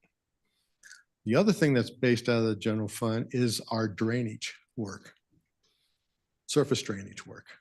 That is also based out of the general fund. We have a lot of surface drainage area in Sidding County and Broomfield, and there are a lot of folks that would like us to clean up their drainage because it does increase mosquitoes, odors, and everything else that goes along with it. We have, correct me if I'm wrong, I think we have less than $100,000 a year. I believe that is to do that work. So those are the big key pieces. Not besides what I said during the presentation, we now have 52 ponds that we have to maintain. We met with the HOA and Anthem to talk about what does that look like and when is that possible? And then we're meeting with other HOAs. We met with Wildgrass, a couple of residents in Wildgrass to talk through theirs. Skystone, we've met with their HOA and talk about theirs. So the community is feeling the impact of these stormwater ponds that have reached their maximum life without maintenance. So what I'm hearing is that there is a strategic decision to isolate stormwater and other related items from the general fund where they've been covered seamlessly until now, in order to make sure that we're able to both sustain these requirements, some of which I'm gathering are from other entities, state and perhaps federal, as you've said a couple of times, are required to do certain things, but they've been paid for out of the general fund, but that also strips the general fund from resources that it needs as well. Ken, I'm gonna jump in here just really quick. One of the important pieces to remember, Councilmember Leslie, is we are not going to see benefit in the general fund because clearly we have not been able to fund what we've needed to fund for the stormwater and a whole host of other things out of the general fund. So it's not as if we're going to say, oh my gosh, that's great. Now we have more money in the general fund. Again, 100,000 is what we've had budgeted. And one pond is $152,000. And we have 72 of them.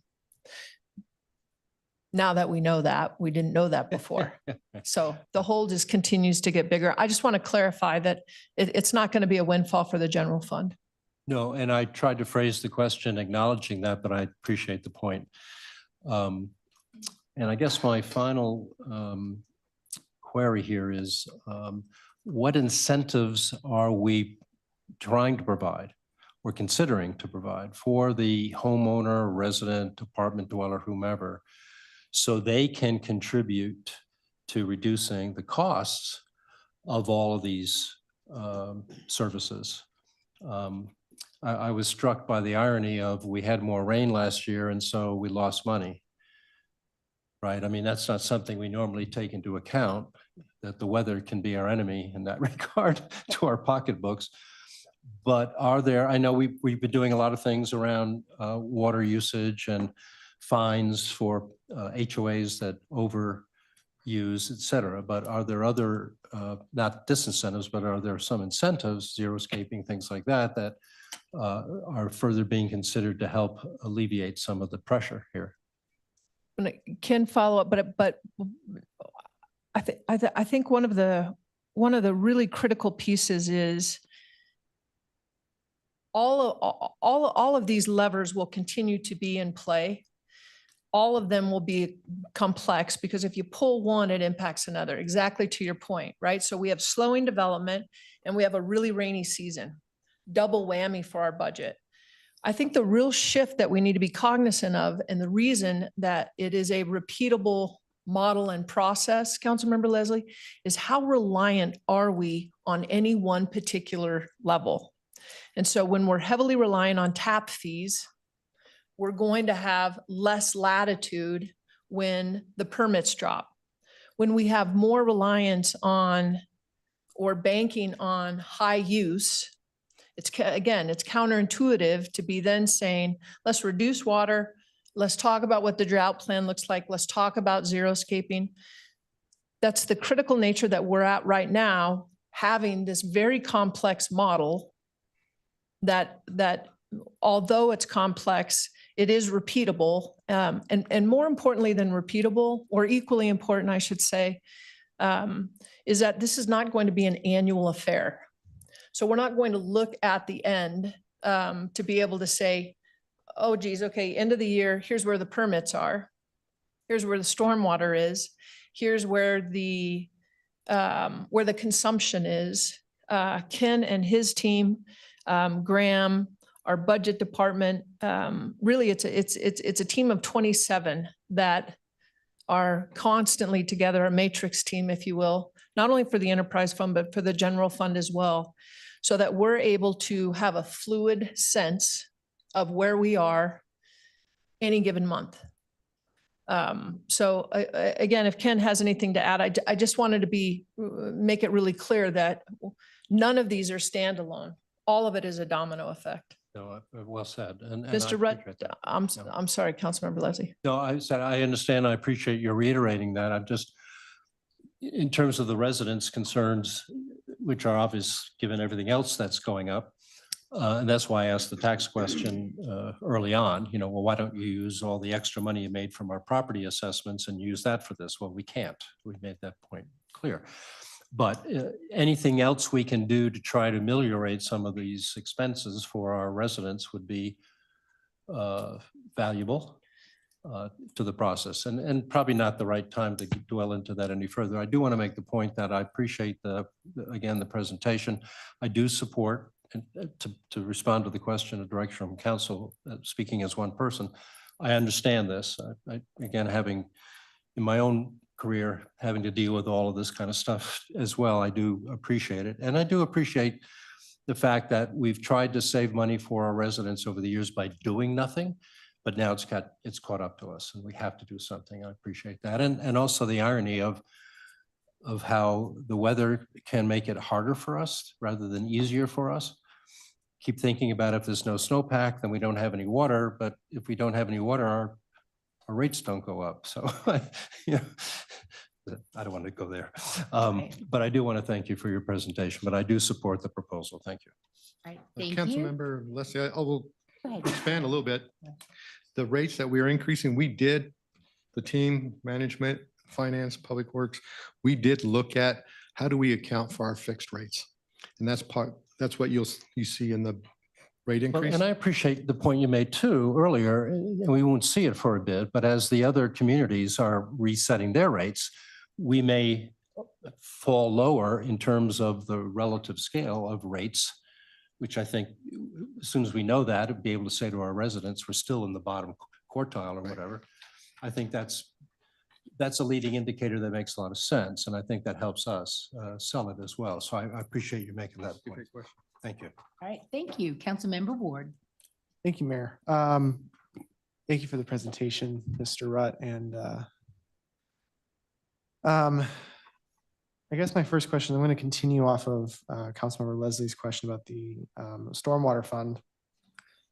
If we're still going to be using at least some level of general fund revenue to pay for some of these street sweeping, other services, how did staff come to $11 as the number we're going to have for the fee?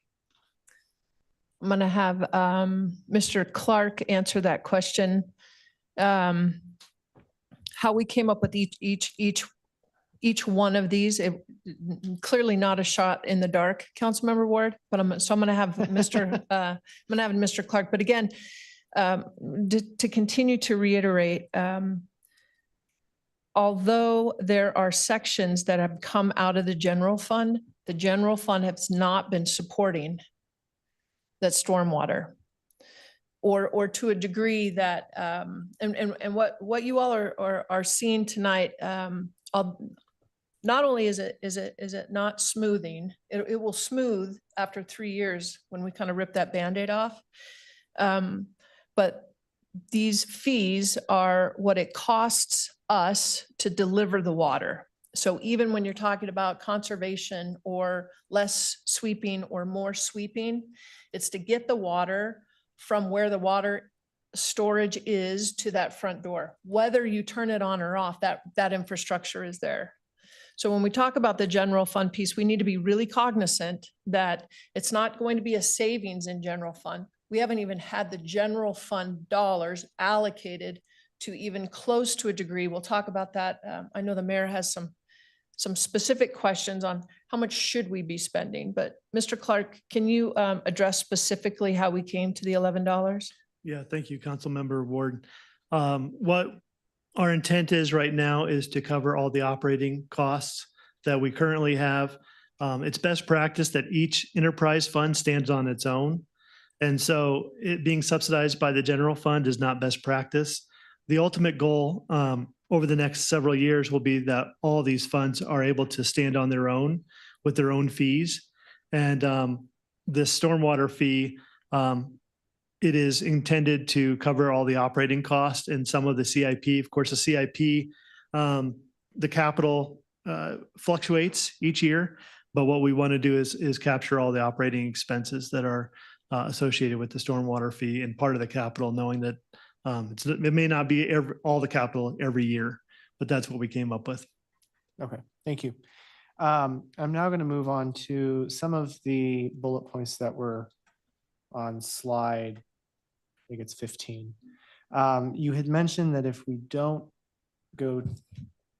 take the recommendations of investing 8 million a year, we reduce it to $6 million a year, that our deferred maintenance total will increase from 23 million in 2023 to about 75 million by 2043. If we do adopt these current proposals, what will that deferred maintenance look like by 2030 and 2043? Because those numbers aren't given. So I'd like to. If you I have love those that numbers. question. And everybody else in the audience loves that question as well. Mr. Rutt, or Director Clark, is it best to go back to the slides from the black to the red? Because it's going to take us a while to get out of that. Right? Go ahead and go to that slide. I don't know what slide, or what slide is that? 19, 18. 18 for water and 19 for sewer. Yes. I'll start It's it a and great then question. Mr. Clark can come up and wrap it up. Those numbers were developed in part with the help of AECom and projecting on no increases that we currently would stay current funding as we are this year. We have budgeted a phased step-up approach over the next 3 years to increase funding in those accounts to start cutting that backlog down.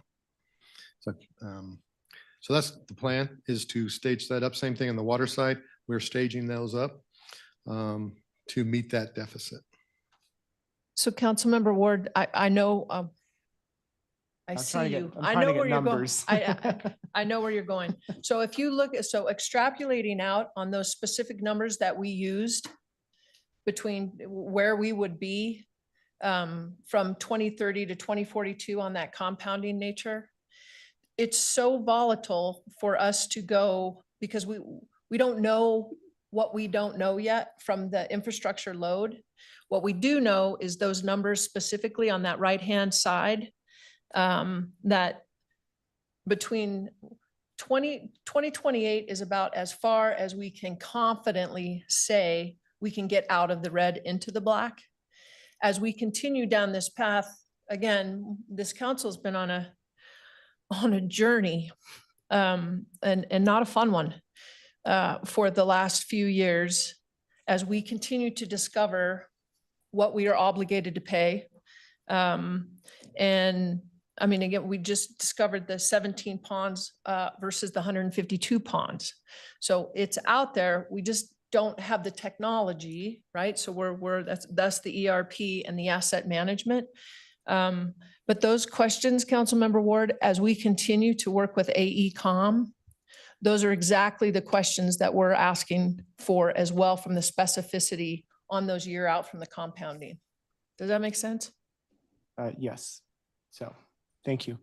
And then I had another question about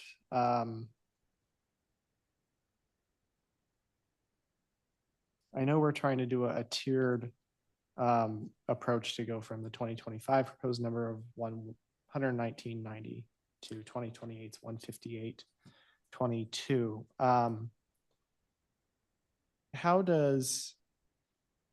How confident is staff that that tiered structure will allow us to successfully bond for not only the upcoming water tank project, whatever we decide that project looks like, along with the water treatment facility plant that we statutorily need to start in design and start construction on?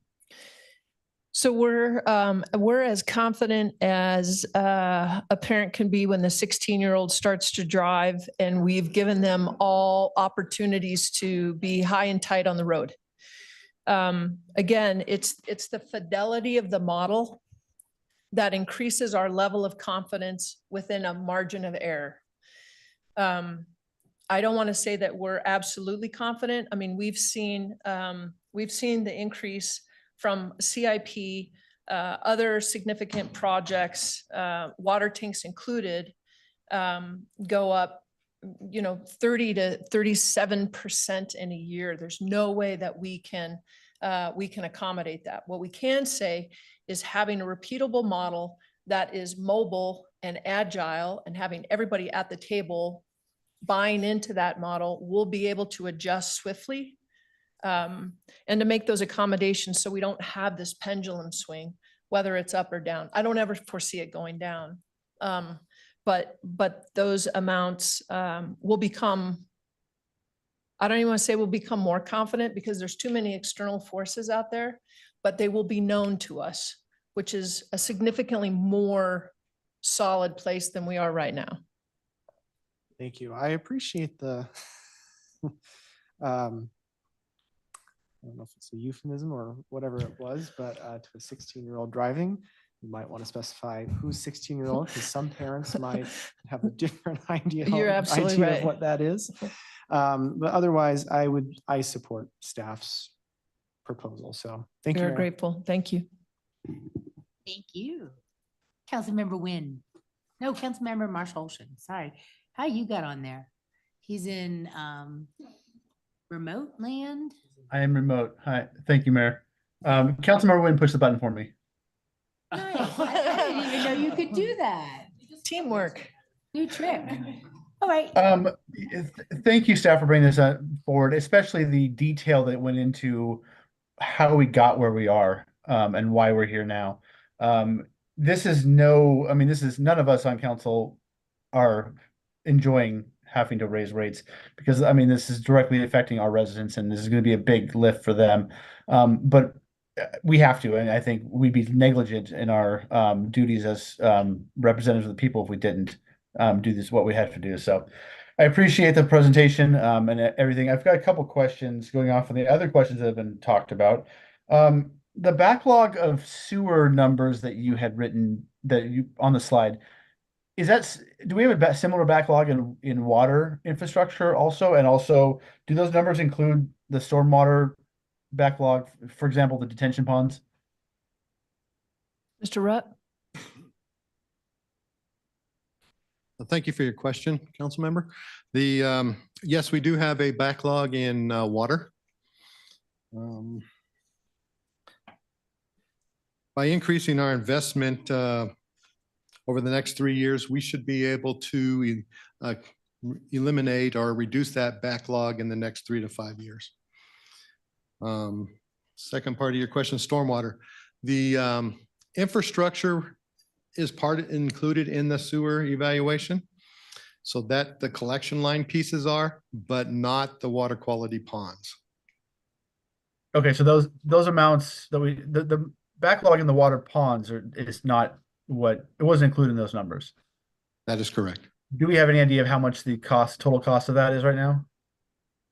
One of our budget requests for next year is to have a consultant come and assist with a evaluation of each one of the ponds to determine the condition of the pond, how much sediment is in there, what's the nutrients, and so that we could formulate a plan of how to best and most cost effectively address the issue, because each pond is slightly different depending on how long it's been, what's been going into the pond, and those type of things. Makes sense. Thank you. And on the fixed costs, we're raising the flat rate. I see that we have a flat rate on water and we're adding a flat rate for the stormwater. Do we not have a flat rate for sewer? And is that not something we do? Do you want to go to slide 6 for us, please? Thank you for your question. We do have a flat rate, but it's called the AWC is how we charge sewer, and it's your average winter consumption. So what is used in December, January, and February is that usually is around 4,000 to 6,000 gallons. That is then taken by the flat rate to get your individual bills sewer charge for that particular Gotcha. year. Okay, thank you.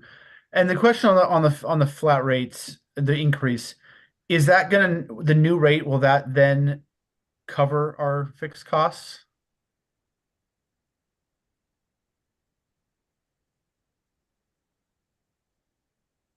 That will cover the current fixed costs, but as you know, costs might increase over the next couple of years, and so that fixed rate would also then in turn increase as well. But we as an entity need to get away from the volatility of usage charges and have this revenue stability.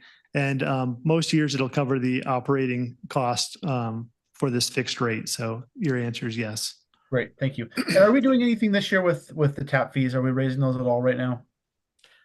The plan right now is to raise tap fees by 4%, which is kind of an average CPI type number.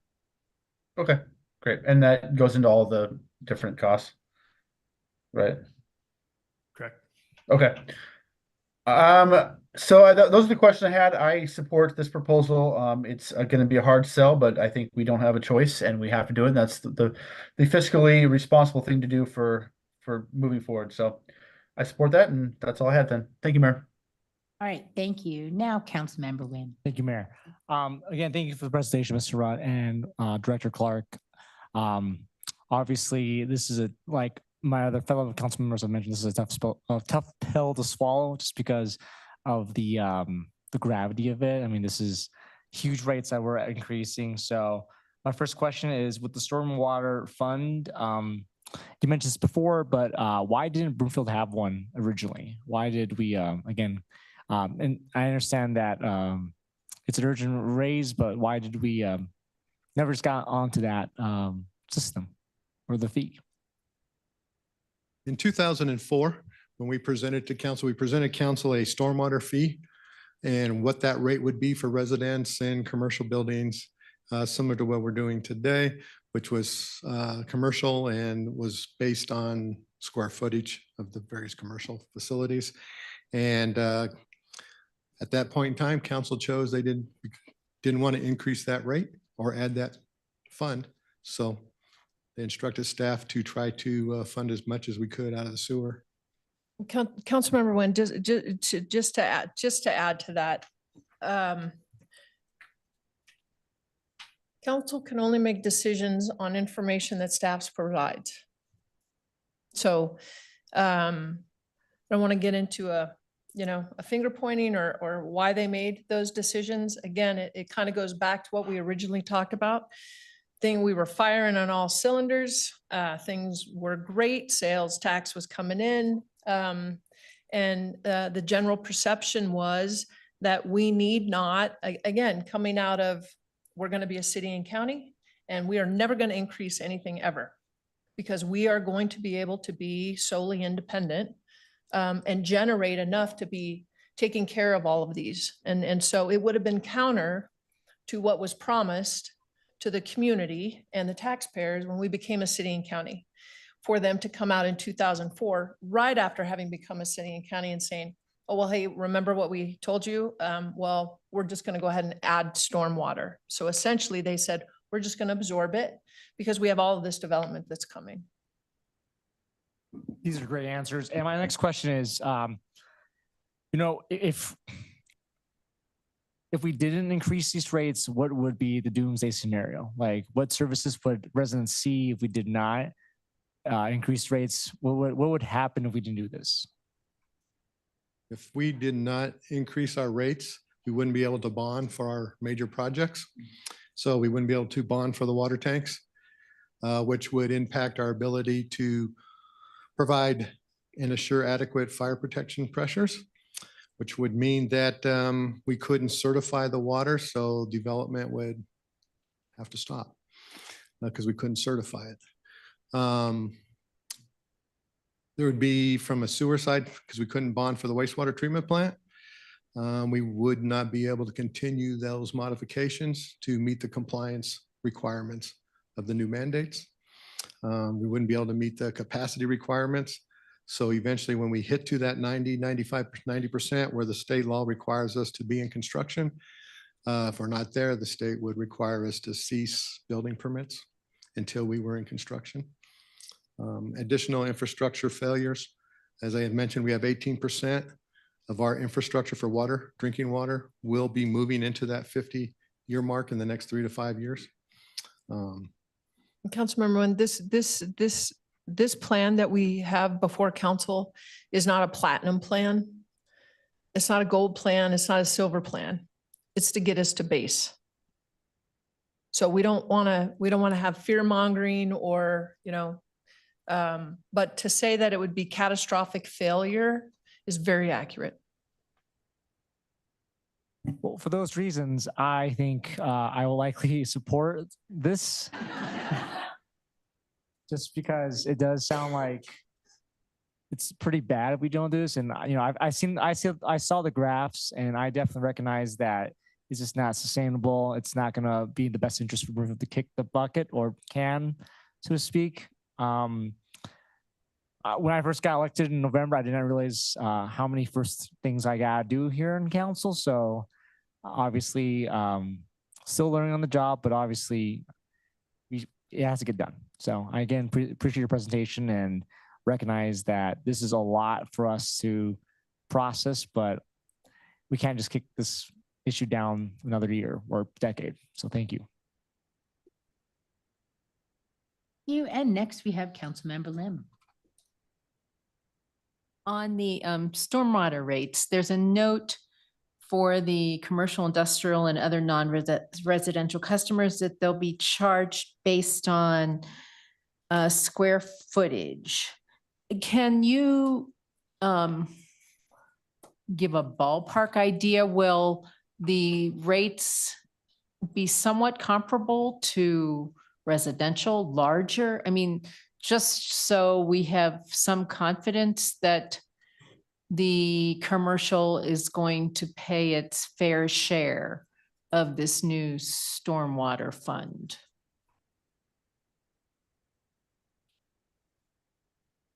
Thank you, Councilmember Lim. We are still in the process of evaluating that right now. We're looking at all the impervious square foot from the commercial side. We're working with our GIS team to see what the impervious data is right now and what those rates will be. But we intend it to be very similar to the same cost that it would be as a single family residence, only, if it's an additional double the square footage of a house, it would be double the rate similarly to that. So it would have that same ratio.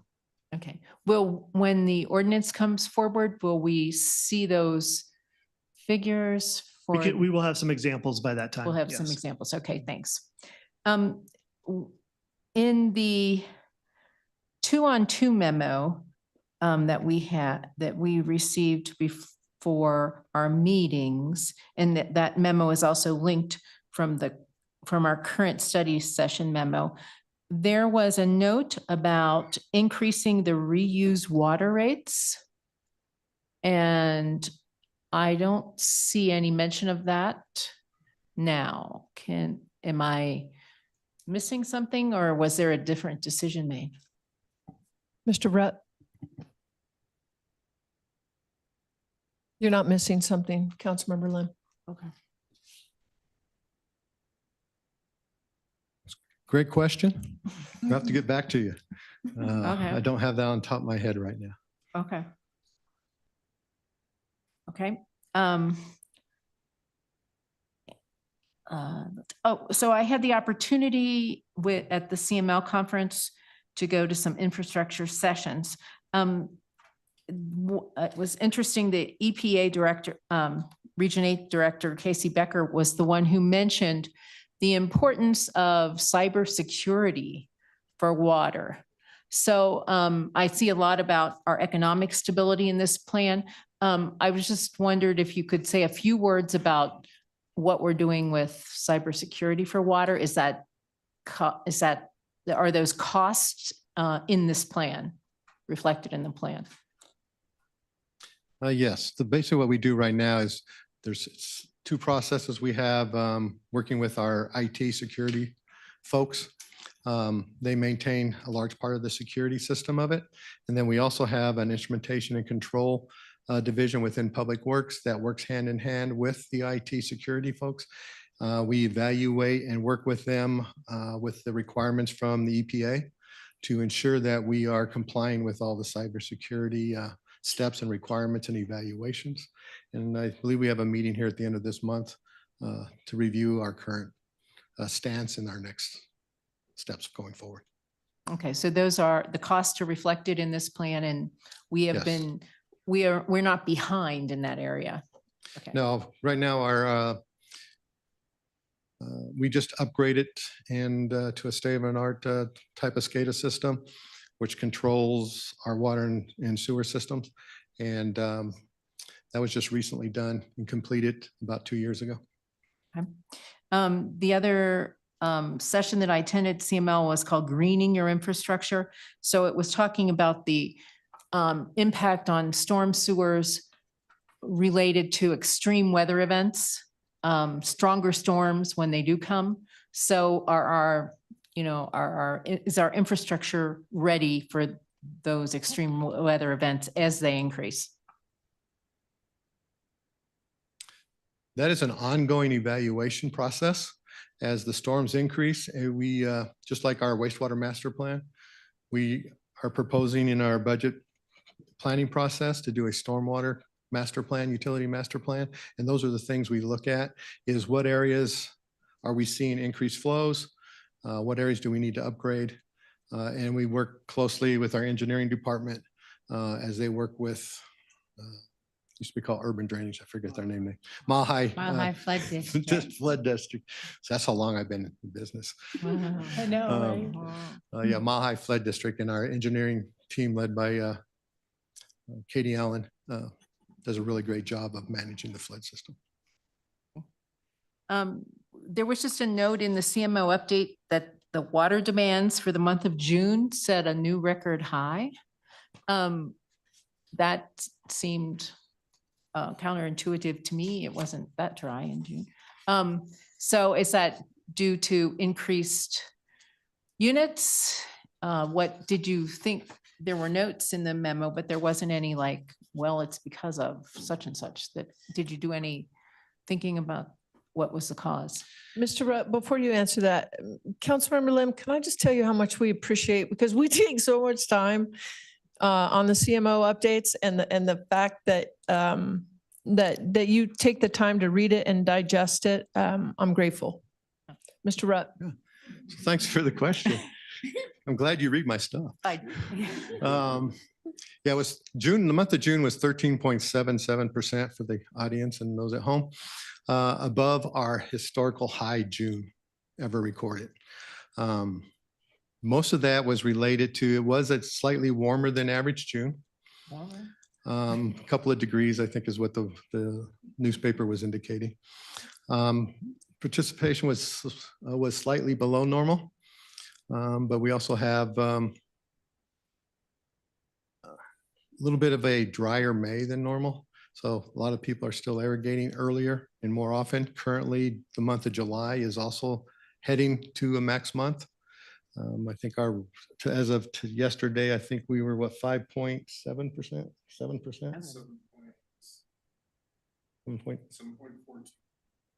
7.42% higher than any month of July.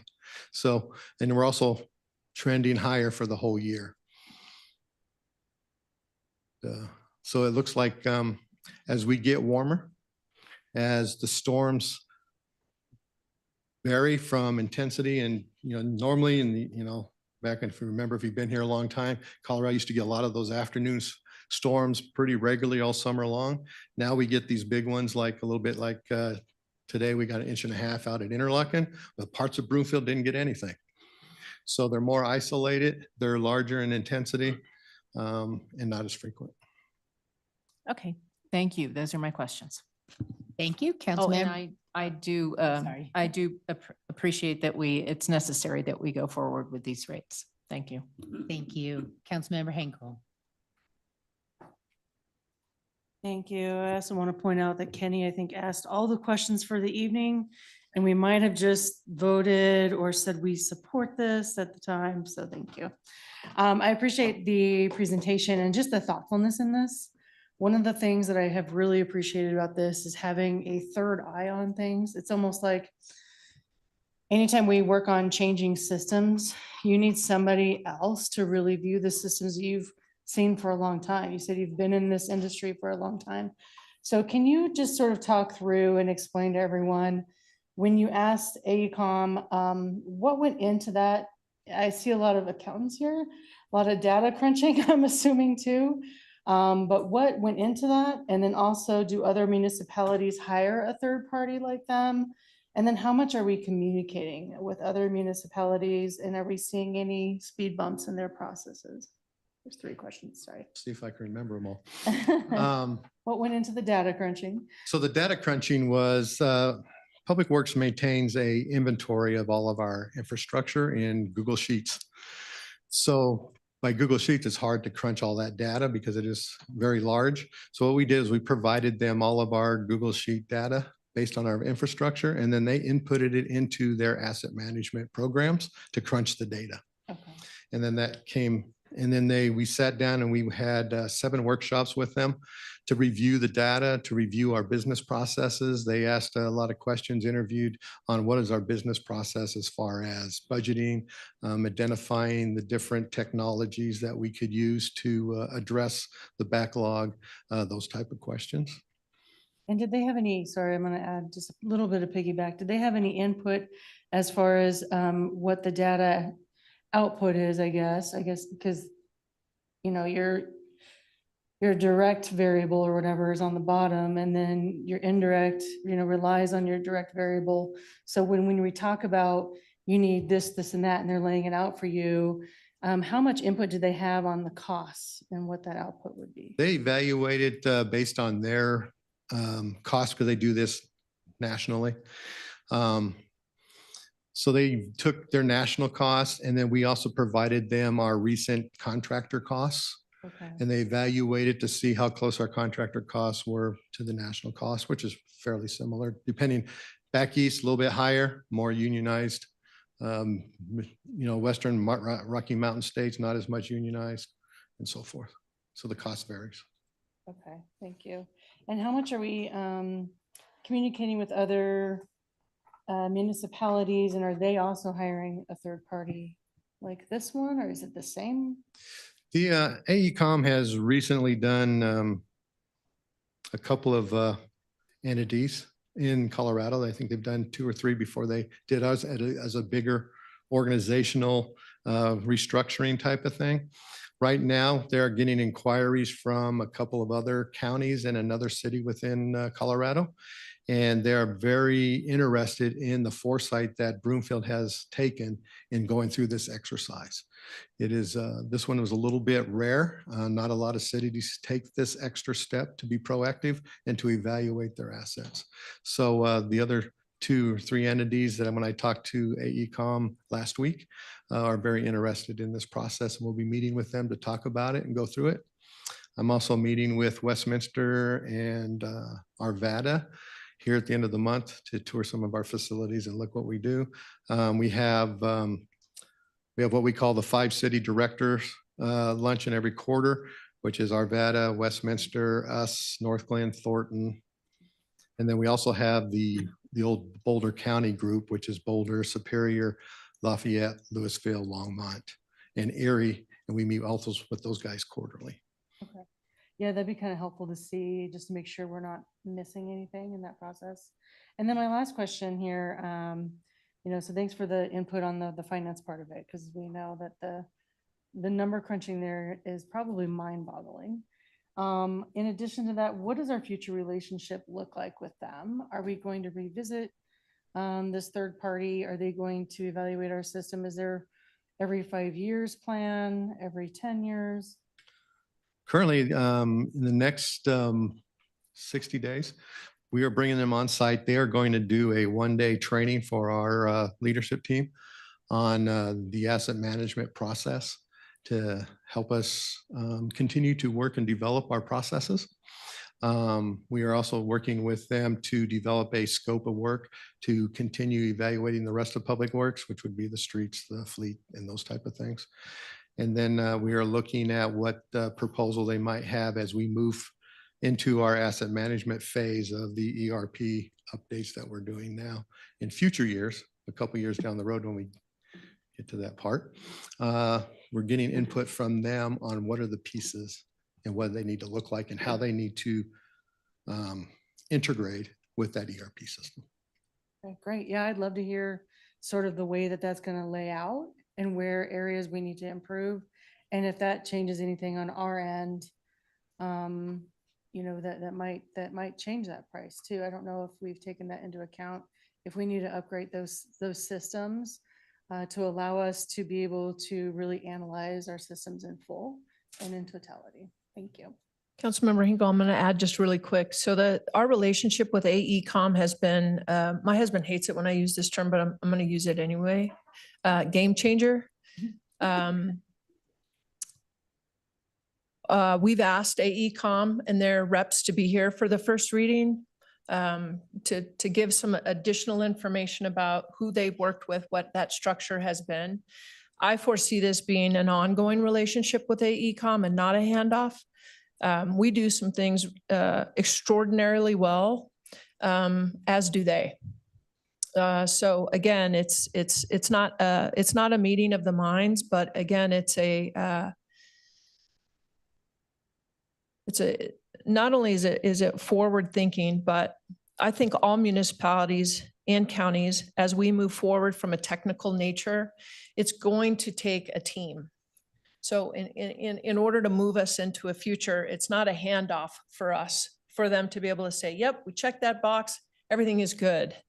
It's much more complex, much more complicated than that, and it's much more complex. AECom is also doing an inventory of of Interlochen, so we can be out in front of what that office vacancy and leases look like. So a different group, obviously, but hats off to this team, because when they did take our data and crunch it, we were within a 4% margin of error on what we anticipated all of these numbers to be. It just took us hair pulling out for months and months and months. So again, technology is our friend when you know how to use it appropriately, and nobody knows how to use it better than they do. All right, thank you very much. And now Councilmember Anderson. Thank you. I do not actually have terribly many questions at this point in time. This has been even more helpful information. And there's such a wealth of information here. So I guess my question is more along the lines of, we understand why these rates need to go up. And my only regret here is that we didn't see this, 2, 3, 4 years ago, where we could have made this less impactful. Because I know we raised the rates in the past and it felt painful, and it was like just 2 or 3%. And so, had we caught this sooner, had we added the waste water fee sooner, we could have, or the sewer, whatever the fee is, sooner, we could have, we wouldn't be here right now. So it's really about the educational component of this as the upcoming water bills go out. I know the HOA visit was helpful, but I think it was a little confusing to the residents, because it was about, was it about pond maintenance or was it about water rates? And so I think there's definitely that presentation can be built on. You'll catch some people will come down for those events, but it's a small portion of people. So it's like, how are we going to get this message out? Is there any plan for that, so that people know this is coming in January and they can kind of plan for it and not be shocked? So so 2 parts to that question. One, we couldn't have had this conversation 2 years ago or 3 years ago. And I keep going back to this council being in an inevitable, I mean, all of us kind of came on right at the same time, myself included. And then we have a 2-year COVID melee, which quite frankly, Broomfield thrived through. We didn't just survive through. So this really started in 2021. So the last 3 years have been nothing but discovery, peeling back the layers of onion. And I can tell you that it's now probably every quarter that somebody comes into the office with that look of, oh my God, we found another one. So it's transitioned from a daily occurrence, multiple times a day, to at least quarterly. So from this staff and you got to have the right people in the place in order to have the information and the mindset. You know, councils turn over because of approving water rates, and city managers lose their job. And I am grateful to say that partnership with the city council, neither one of us seem too concerned about it, which is why we're having this conversation. So timing is exactly what it should be. As far as outreach and engagement, should council approve this? So we have we've added the workshop. So council knows that we have the budget workshop, we have the economic workshop, we have the development workshop, we have the public safety workshop. We're adding July 25th to the utility rate to have this conversation with the community. We're also having a web page built that it's going to be ready tomorrow morning that has all of this information in a synthesized fashion. It's going to be on our front page so that residents can click on it, takes them to multiple sources so that they too can have an additional deep dive. We are going to have an ad and outreach and engagement. We've been hearing lately that the enterprise is a very important source of information. So we'll also be tapping into to the enterprise. As Ken had indicated, we are going to be having a series of meetings with the HOAs. And then we have the first and second budget readings where we'll have additional conversations about the rate study. And then we'll have additional information in the utility bills as they go out, and continuing to have kind of those pop-up shops, much like we did when we had the property tax from the senior rebates as well as from the assessor's office. I think I covered all of it. Oh, yeah, that was a very thorough plan. So thank you. And I'm glad to know that this information will be up on the webpage, and other, residents can, without going back to the city council study session notes, that they can just see all that information of what really went into it. And then I just want to, hopefully this jogs your memory here, Mr. Rupp, but you made a comment regarding this was at the HOA meeting in Anthem Highlands, and you made a note about the history of the ponds and how they came to be 20 years ago, and why we're now just discovering this. And if you could just, kind of, I don't know if there's anything more to say to that, but like, this is something I think there was kind of a shocker in the community. So why are we just like learning about these ponds now? And I thought that historical piece with the EPA and the requirement for the ponds was critical, like really important for the community to also know. That's part of it.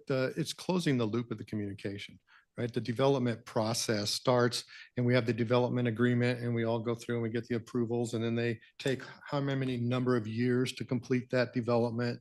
And then you have the warranty period, and then you have the acceptance. So that closing the loop of that is making sure that when the development agreement is signed, that we have tracked that for future maintenance. And that's the closing of the loop that we've been working on, is making sure that we close that communication loop so that we can ensure that we have that in our maintenance plan when that development or that infrastructure is completed and accepted. And there's a piece about it really became more, they became more prominent over the past so many years, which is why why we don't have these all set up for maintenance, which I thought was important. And then the only question I guess I have, or comment, Councilmember Lynn brought it up, it was the reclaimed water usage rate. If that really, and I know it's just proposed, is not necessarily going to happen, but I think that becomes a little bit critical, because we have a lot of HOAs that just went through and redid their watering, so you're not hitting that 10x fee that you have to pay on top of that when you go past the amount. And if we were to double that rate, then we're kind of putting that, or it's kind of a vicious cycle there, that now they have to figure out what to do, because they've just tried to make the reuse water work effectively. So I'd be cautious on that piece. And yeah, I guess I'll go with Councilmember Wynn, that it's really important to not run into all those really bad scenarios. So Yeah, it's not exactly what I want to be doing right now, but I see it as a very necessary step to increase these rates and get ahead of this deficit that we're running. So thank you. Thank you. And before I move forward, Councilmember Henkel, were you in support of moving forward with staff's recommendation? I forgot to ask. Thank you. And Mayor Pro Tem Schaaf. Thank you, Mayor. So this issue and this discussion is probably, one of the most consequential conversations this council will have this year and probably even next year. But before I move on, I cannot continue without recognizing the teamwork in the past 2 years to get the organization and our community to this point tonight. Thank you, Manager Hoffman, Director Rutt, and many of these faces and people in this room. It's obvious that you not only care about the work that you do, but the community that you serve. So thank you from the bottom of my heart for all the work that you have done to get us to this point. Thank you for digging into those developer agreements, the financial obligations, and other long-standing obligations. From your presentation, it sounds like that residents for decades and years have benefited from artificially low water and sewer rates. And while I would love to have an alternative, I don't believe that we're going to save our way out of this current crisis through just conservation and cost savings alone. And I see you nodding, so I'll just move on. Thank you for that. That is correct. I would love for that to be the answer, but it doesn't seem like that's going to work. And while you had talked about many of us don't think about water and sewer systems and especially when they work, right? But I would point out that especially within the area of Outlook and the Ridgeview Heights area, we sure as heck know when those systems don't work. And so, it's important that these, how important these systems are for our community to continue to function. I have a question for you. The note on page 18 talked about both the projections without moving forward with these base water rates and by moving forward with these base water rates, that the bonding, that included the bonding for the water tank capital project in 2026. So the question that I have is, are we talking about fully buried water tanks, partially buried water tanks, or above the ground water tanks when we're talking about those numbers? That's a conversation occurring next week. Stay tuned for next week. Come back, same Perfect. station. All right, thank you. One other maybe possibility that we could have to cover these fees is, there is a modest increase for the license fees. Why not just increase the tap fees paid by the developers for new construction to help cover that shortfall for the ratepayers? Mr. Rutt, this is one of my favorite questions. So I'd like to take a shot at it. This is exactly the philosophical approach that got us where we are right now, which is putting all of our eggs in one basket and not diversifying from a revenue or an expense perspective. So if we continue to rely on new development and tap fees, A, we're going against our number one community goal of fiscal sustainability. B, we're going against one of our top key performance indicators, which is to shift that reliance from the new. If you remember, we were at 80-20 and the goal was to be at 50-50 and then to go even further so that that's flipped. So our reliance on new then becomes the 20%. And the reliance on maintenance and stability, which is the base rate, then goes to the 80%. We're at 50-50 right now, which is pretty significant to be able to have made that move in the last 3 years. So no, we don't want to be heavily reliant on something that we can't control. When we continue, we hear tonight with the developer, market driven. So Broomfield is now grown up. We have matured. Part of that comes with discipline, and the other part comes with the more that we can be in control of and making the decisions, the better off we're going to be now and in the future.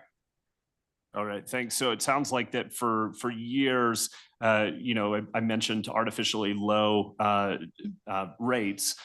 It sounds for years that the rates have been subsidized by those new development fees. Correct. So we don't want to continue that. is there a plan to pay back that side of the revenue within the enterprise? So we have used up a lot of those capital fees for new building, new construction. Is there a plan to use these base fees to pay back that side of the enterprise revenue? No. It's much like the event center. Borrowing from the other 6 URAs to the tune of $35 million. So again, this conversation isn't just about the enterprise fund, right? It's about a philosophical approach that has been laid out financially throughout CCOB. So no more borrowing and not paying back or none of that. So we're not looking in the rearview mirror anymore. We looked in the rearview mirror in order to learn what we won't repeat, to develop a model so that we keep our eyes forward. And thank you for that. I wasn't going to mention the kind of run to failure, but as you pointed out, it's not just a philosophy for our enterprise fund or our infrastructure. It's really has permeated the our entire organization and our community. It's impacted our compensation philosophy, our staffing levels, our asset management, the idea of let's just see how lean we can be and push it as far as we can go. And unfortunately, we're seeing the effects of that now. So, I believe that, as you put it, Director Rutt, we cannot afford to kick the can down the road because, quite frankly, the road is gone. We are standing at the cliff at this point. So I do support the proposal. I'm pleased to see that that there is foresight to include a number of community conversations in the months ahead. And again, my sincere appreciation to all of you for your work on this. Thank you. All right, thank you. Any other council member questions or comments? Well, I was sitting here thinking that this would have been a great story for the Broomfield Enterprise to cover if they would send a reporter, but looks like we're going to have to do the work for them. I might pen an article. And I want to thank you all for being here and for the work that you put into this. I think this is the year where we really saw where that hope as a strategy and banking on futures doesn't work, because we had thousands of residential units we approved last year.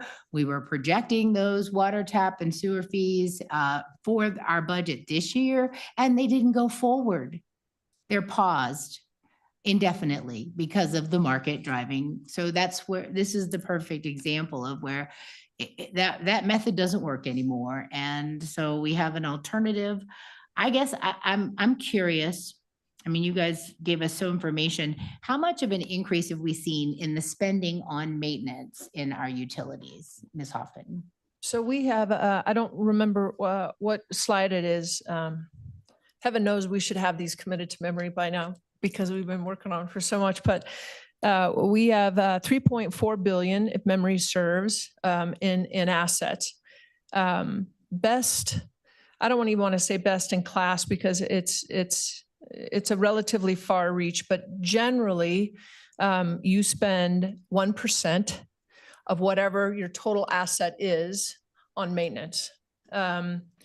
We in the last 3 years have we spend 5 times more now than we have historically spent. So we're, with council's blessing, when we move forward with this, we will be able to be at about 0.5%. 2.5 years ago, we were at 0.1%. So 0.1 instead of 1%. So we were way off. This is the fruition, Mayor, of when staff brought the budgeting package to be able to fundamentally focus on obligation, mandates, and critical functions. This is where the money went. And so to have tangible results within 36 months is remarkable. So we've gone from 0.1 to 0.5. We'll be able to slowly increase as we kind of come out of the hole. But right now, this plan just helps us stop digging. Okay, that's good. That's calming me down. So with the massive growth that we've experienced, and we're reaching that threshold of requiring to start our new wastewater treatment facility. Where are we in regard to that design mode and build? And what's the cost estimate now? Because I remember it being 70 million a couple of years ago. What's the update?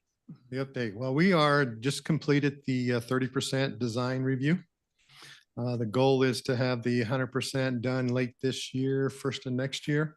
Probably bring a pre-purchase for long lead items probably in November to get some of those, because we still have supply chain issues. That takes a year to two to get. So we will be doing that. So that's where we are with that one. Then the most current is we're roughly about $528 million for that total package. Last year, we were right around just under 525 million. So it's gone up slightly. We brought on the contractor to assist with value engineering and constructability to make sure that we are containing cost the best that we can. And that's where we're at with it at this point. Wonderful. Thank you for staying on top of that since it's required. And then the ponds really have become quite a topic. I get a lot of calls from residents about the cattails. When are you going to dredge this pond? What about this pond? It has algae. And I didn't realize that it had gone from 17 to 52 ponds. Is that because we didn't have an asset management tracker? Like nobody was really telling us, hey, this pond's now yours? So it's much like the common theme tonight was, from a technology perspective, as much as we're the forerunners in so many aspects, not using spreadsheets isn't one of them. Mm-hmm. So we've talked before about kind of the deal and the chase and the saying yes. And so when you're spreadsheet driven, it's easy to be able to say yes because you don't have any other category. So you continue to say yes and you build these spreadsheets. Well, as you grow and mature, it's much more difficult to keep track of those spreadsheets. And there isn't one common spreadsheet, right? So they're all over. It's just like our finance department. How we're fully staffed in finance now floors me with these individuals that can go anywhere, quite frankly, and work in an automated system, yet they continue to choose to be with us, even spreadsheet crazy. So the ERP system, which we're moving through right now, asset management will be next.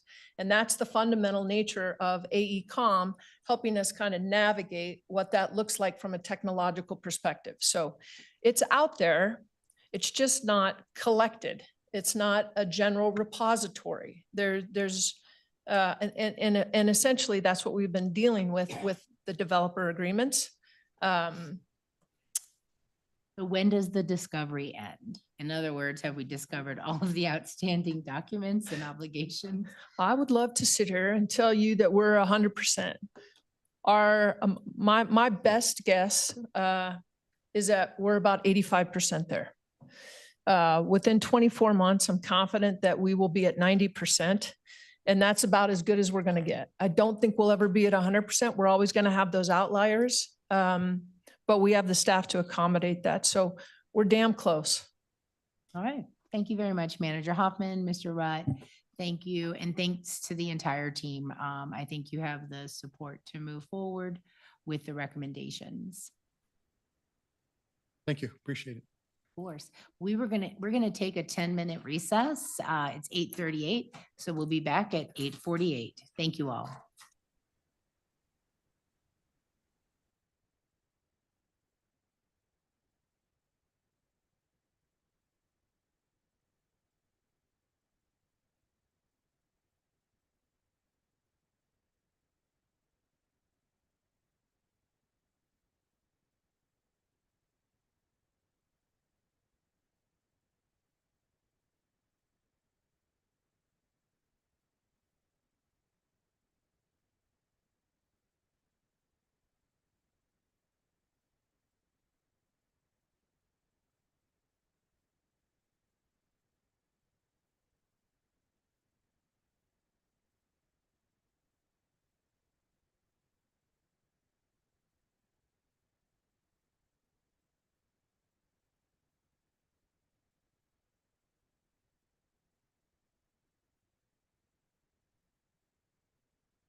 Welcome back, everyone. We're about to start part 2 of our study session. And our next item on the agenda is an update from the Broomfield Housing Alliance. Will the Broomfield Housing Alliance representatives here this evening please come to the podium to share your presentation? And my colleagues are on their way back in. I'm back, sorry. Okay. All right. Oops, I need my glasses. Okay. Do you want me to get started? Go ahead. Yeah, they're taking their time. We started. Can you tell them? Thank you, Ms. I'll just go Heiser. ahead and get started. You can- All right. You can go. Okay. He'll be back. So good evening, Mayor Pro Tem, City Council members, staff, and our community. I'm Kristen Heiser, the Executive Director of the Broomfield Housing Alliance. Tonight, I am joined by BHA's commissioner, one of our commissioners and Vice Chair, Linda Fahrenbrook, as well as the BHA staff team, Amanda Ropek and Adriana Shuri. On behalf of the BHA board and staff team, I am proud to present BHA's annual progress report. And you have copies, hard copies in front of you at your seats. So next slide, please. The Broomfield Housing Alliance was established by the Broomfield City Council 2.5 years ago in 2022 to be the independent housing authority serving Broomfield. BHA is your hometown team that partners to create abundant, attainable, inclusive, and sustainable housing, providing all residents of Broomfield the opportunity to thrive. BHA's work and investment are focused on Broomfield and stays in the Broomfield community. As a housing authority, BHA advocates for housing solutions across the spectrum of housing needs with a primary focus on serving households earning between 30 and 60% of the area median income. This represents an annual income of less than $70,000 or so for a family of 3, just to provide some context. Next slide, please. Soon after its establishment, the BHA Board of Commissioners adopted a 3-year business plan. This plan is based on the intergovernmental agreement between the City and County of Broomfield and BHA. The plan details the BHA's strategic priorities and initiatives for creating and maintaining affordable housing in Broomfield, as well as distributing housing vouchers to ensure housing access and stability. Additionally, the plan highlights BHA's operational priorities and dedication to promoting creative housing solutions for individuals across the affordable housing spectrum, from those facing homelessness to those seeking homeownership. Next slide, please. Thank you. Since July of last year, BHA's work and partnerships have impacted the production of 466 affordable rental homes. BHA is pleased to announce that the Grove at Cottonwood has been awarded 9% low-income housing tax credits to fund the construction of 40 rental homes designed for a neurodiverse community, prioritizing the housing needs of individuals with intellectual and developmental disabilities. The development is scheduled to break ground in early 2025, and the doors will open in 2026. Exercising its authority to extend tax exemptions to facilitate affordable housing developments, 2 properties have come online this past year, offering 209 rental units in which BHA is participating as a special limited partner. These properties include Crosswinds at Arista and Northwest Apartments located on Via Vara and Northwest Broomfield. Earlier this year, the Broomfield Housing Alliance Board approved our participation as a special limited partner in the Harvest Hill development. In addition to tax exemptions and waiving fees to facilitate its affordability, BHA has submitted an application on behalf of the developer for state funding to help cover the infrastructure costs associated with the development.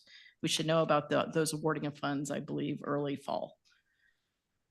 With the cost of land continuously rising, BHA is actively pursuing the acquisition of land when it comes available to hold for future developments. This includes the current pursuit of 2 parcels of land to make way for up to 65 units of service-enriched affordable housing, which you're familiar with as the Vista Point community. Next slide, please.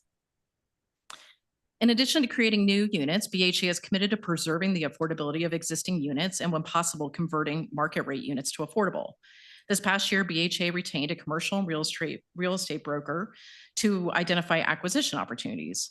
When a property comes online, the Board of Commissioners has established a list of criteria to quickly evaluate acquisition opportunities, and those criteria include consideration of the location, property condition, the level of risk, financing options, and mission fit. In December, the broker helped BHA purchase our first duplex to preserve the property's long-term affordability, as well as help us establish our property management practices and procedures. With the new local government rights to property for affordable housing, or also known as the right of first refusal law, BHA looks forward to partnering with the city and county when notified by a seller of a multifamily property owner of their interest in selling the property. We're currently working with the housing division to establish a protocol for engagement so BHA can be notified as soon as possible so we can quickly evaluate the opportunity and determine a path forward, whether it's us purchasing the property on our own or partnering with another development partner. Of course, this is all based on if the board deems that it'd be an appropriate investment for BHA. Next slide, please.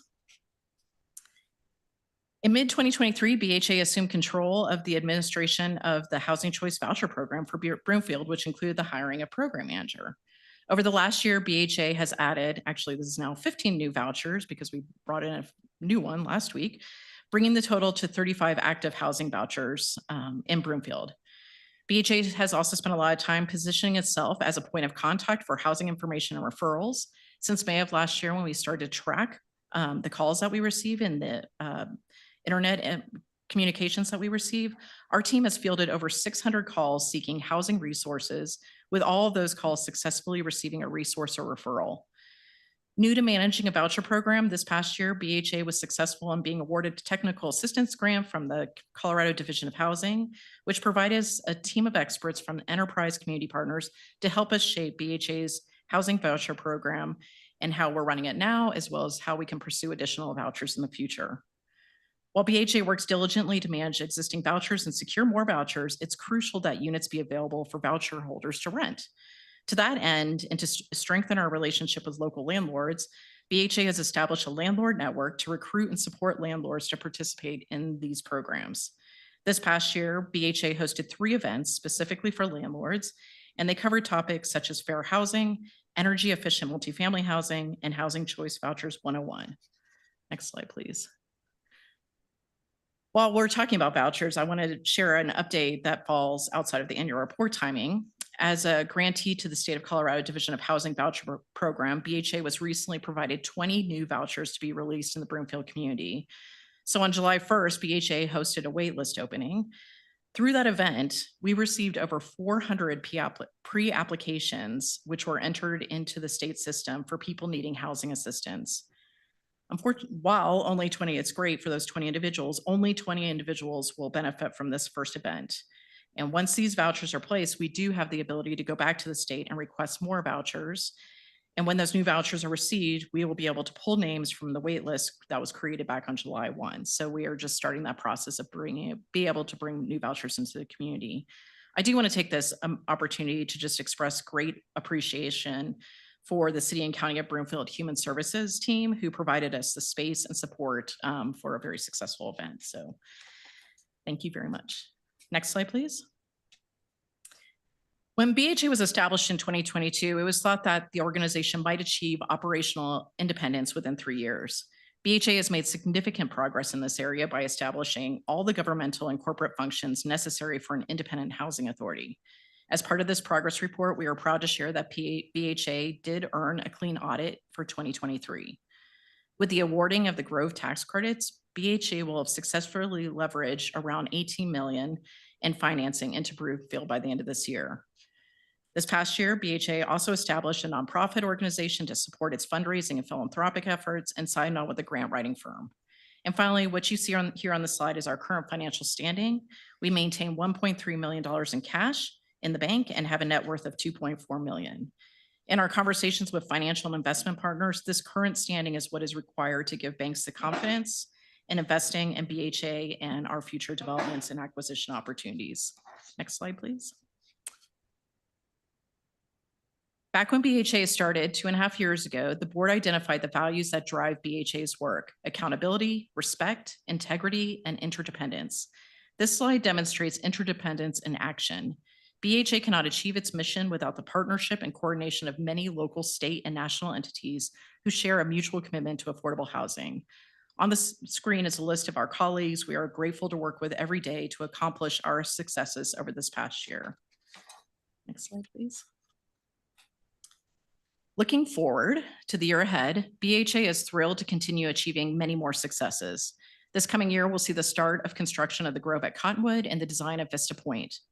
We will also continue to participate in special limited partnerships, expanding the unique authorities, extending the unique authorities and resources that housing authorities offer.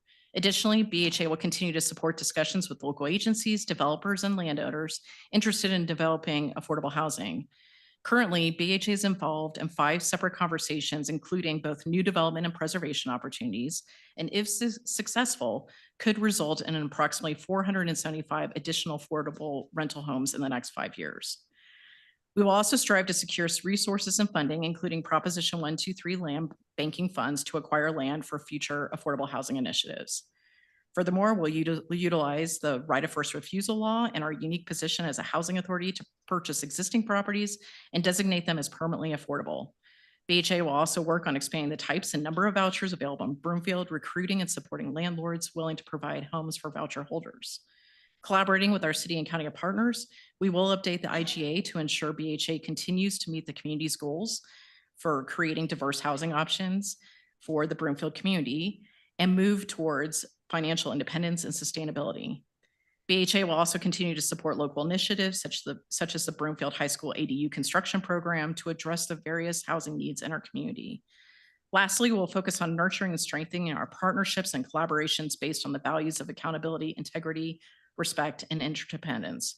Only by working together across agencies and leveraging our unique skills and resources can we truly make a difference in meeting the housing needs of our Broomfield neighbors. Thank you very much. We are happy to answer any questions. Thank you. Thank you very much, Kristen or Ms. Heiser. We will go to council member questions, comments, feedback. Somebody has to go first. Oh, there, Councilmember Lim. Thank you for your report.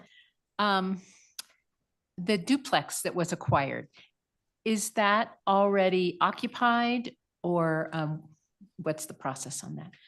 Luckily, we did. It was an occupied property, and it's actually a part of it's the Emerald Hill development, which was built by Habitat for Humanity 15 years ago, I believe.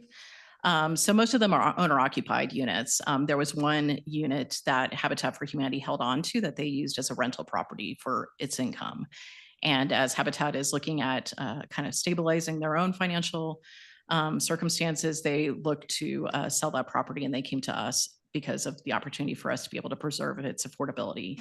And so it did have 2 tenants that we have been able to hold on to. One of the tenants, totally unrelated to our purchase of the property, the other tenant did choose to move elsewhere. And so we were able to actually bring in another new tenant who is very happily living as part of that community.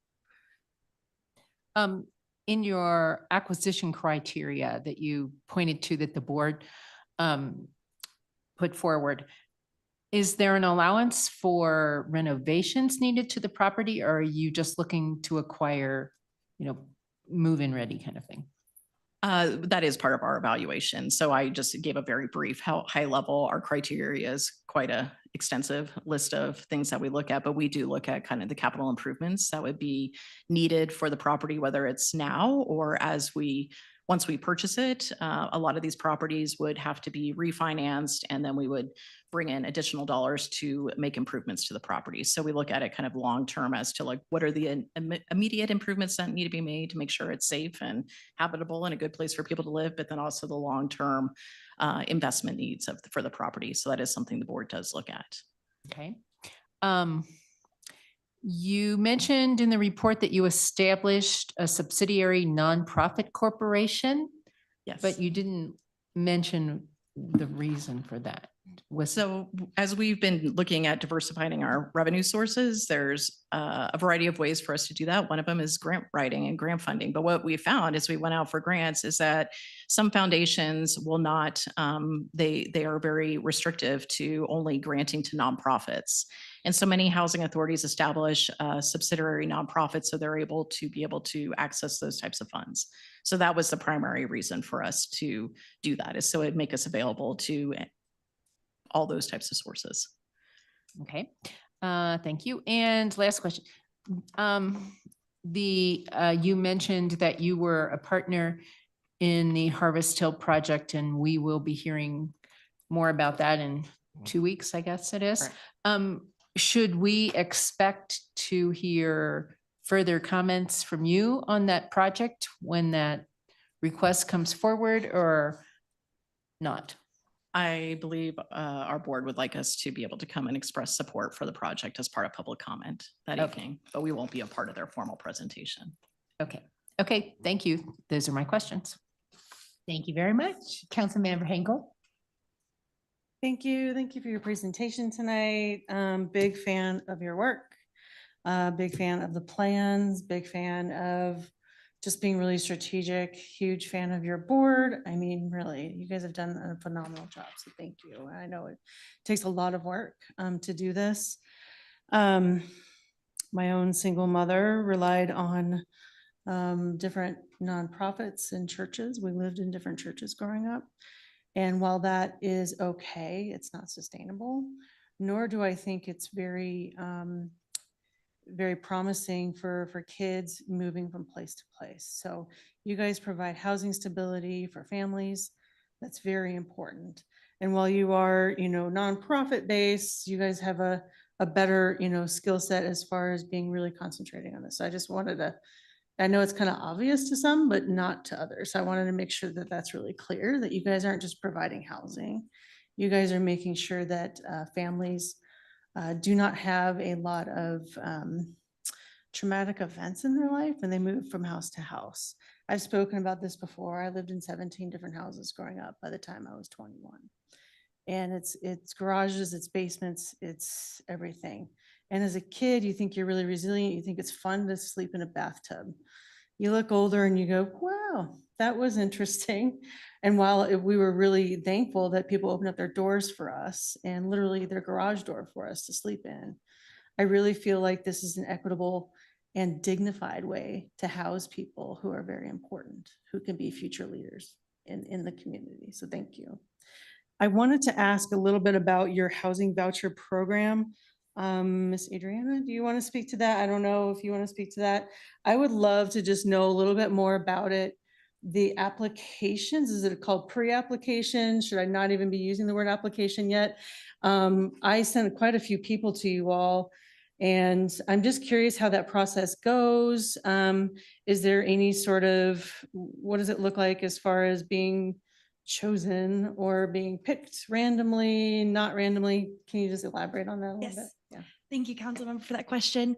Our pre-application process, so we were given the direction to open our waitlist for 1 day only since we're in the Denver metro area. That was direction from the Colorado Division of Housing. So our pre-application was available on July 1st. We posted the public notice 30 days prior in the Broomfield Enterprise, as well as worked with our local agency partners to help us distribute those applications to the community. On July 1st, we did have our in-person event at the Human Services Building to collect those applications and provide on-site assistance with those needing help completing applications. There were 2 other options for how to submit a pre-application. So they could have also been sent in via email as well, or via mail.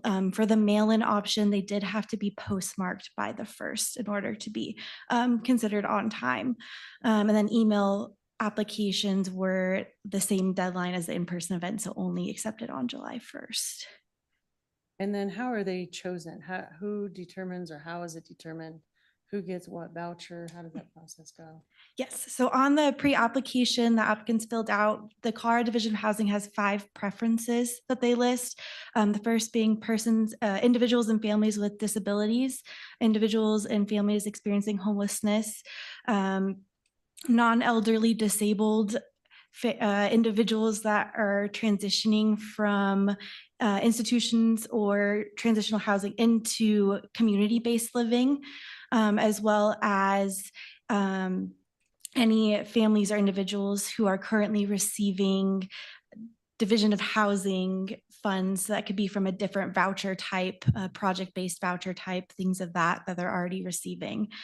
So each one of those preferences are listed as 1 point. So the more preferences that somebody has, the higher they will be ranked on our wait list. And then within those categories, so somebody who has 3 preferences will be ranked higher than somebody who has only 2 or 1. But within those categories, they're randomly sorted because we don't have a time preference for submission of application. Wow, sounds like, I don't know, targeted, but also broad too. We're really looking at the populations that generally, I will honestly say that if we didn't have programs like this, we might see them on the street. I'll be quite frank. Thank you. Thank you for that information. And I just had one more question about the technical assistant grant. I've been really looking forward to this and seeing how it kind of plays out, especially within our landlord network. So can you elaborate a little bit more on that piece? Sure. We actually just wrapped up that technical assistance grant. They completed their work with us. They were with us for, I say, about 1.5 years that they were coming and spending time with us. And so they spent a lot of time kind of evaluating the various resources available in Broomfield. So it was our vouchers, TBRA, what else is available in the state and how we can access them. And they did an inventory of that. Then we started talking about the need for units. And so then we launched into the need to really establish a stronger network of landlords and available housing through those partnerships. And so their final report to us not only kind of evaluated just all the different options of vouchers that we could potentially pursue, which we will be doing, but then also how to establish and expand our landlord network. And so it's kind of a report that they give us that actually we would like to present at the Housing Solutions Forum because they did visit with the forum a few times. So we would like to take an opportunity in the next couple meetings to present their findings and their suggestions. So that's where that landed. But we would like to work with them again because it was just a tremendous and very helpful resource. I do, if I could just step back to the voucher question really quick. I do want to clarify, we need to be, we also always feel the need to remind that we are a grantee to the state's Division of Housing, Department of Local Affairs, Division of Housing's voucher programs. And so they set the rules and regulations. And when it came to actually doing the lottery and pulling the applications as to the pre-applications as to who will receive vouchers, that all happens at the state. So we get to facilitate this, we get to advertise, we get to bring people together here in Broomfield. But at the end of the day, it's really the state's program that we are administering. So what we have found is, while it was very successful, and we're really proud, and it did really present that we have quite a need in our community. We have 20 vouchers currently available, over 400 people have participated. And there are restrictions that make it hard for us to meet the true needs. So we're pretty excited to be looking at other voucher opportunities and potentially local initiatives that we might be able to pursue in the future with partners. Definitely. I know that one of our Afghan families had to move to Boulder. They actually got a voucher out of Boulder. Yeah. And they really miss Broomfield. They have called us incessantly saying, we really miss Broomfield. They can transfer back to Broomfield. We will manage that for them if they want to. They're more than welcome to.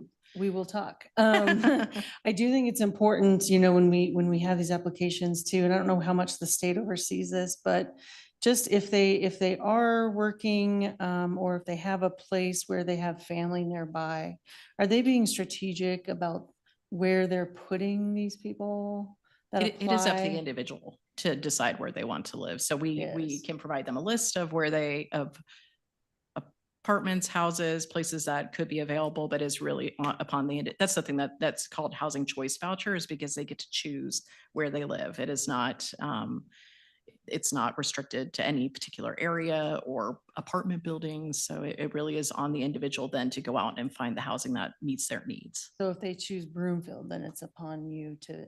They would contact us and work with us, and we can Okay. port in, transfer it in. Yeah, we can make that happen.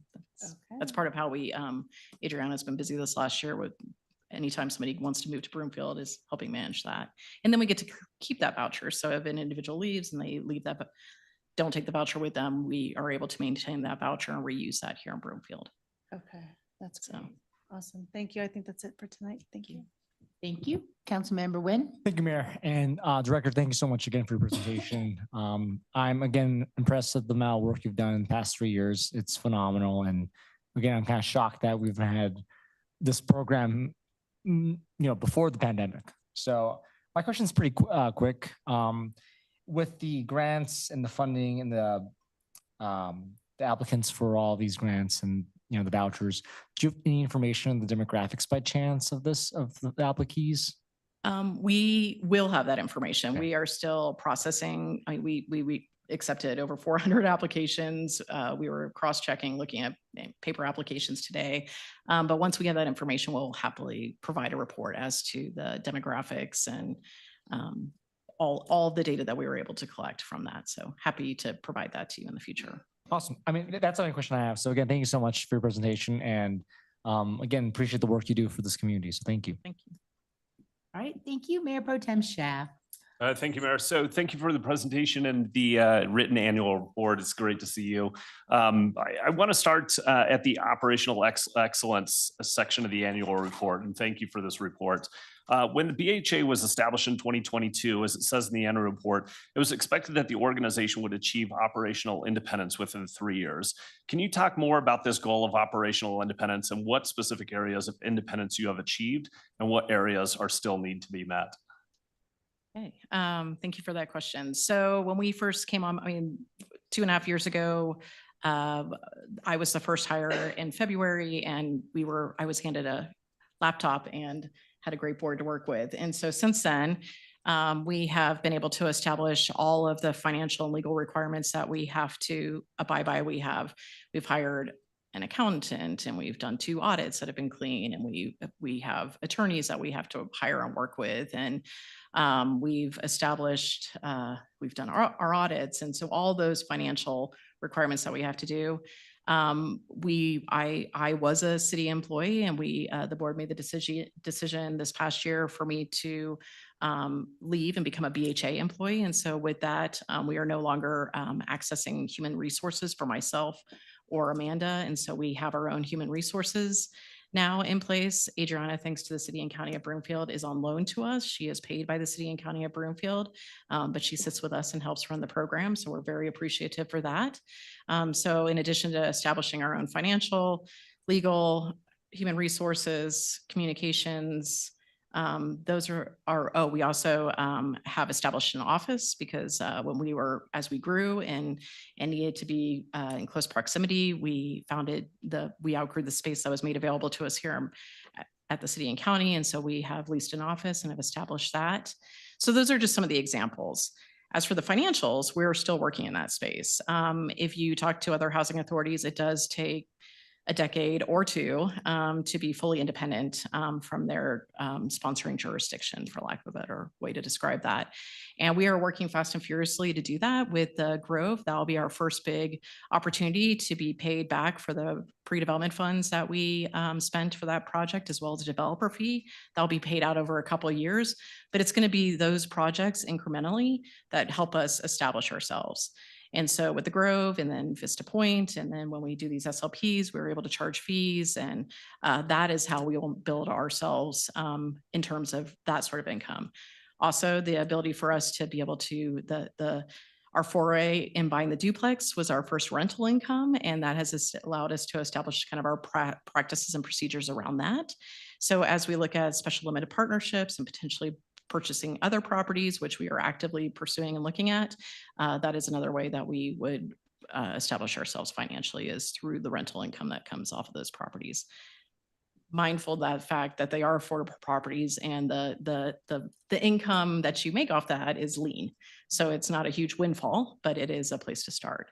So that is the one area I think remains, is that we are not fully financially stable at this point to be able to go, and that's part of the IGA conversation that we will be engaging with our partners at the city and county and bringing back to you later this year, is how supporting us operationally into the future might be helpful to us continuing to pursue our mission. Thank you. You had mentioned diversifying revenue. That's music to my ears. I love that.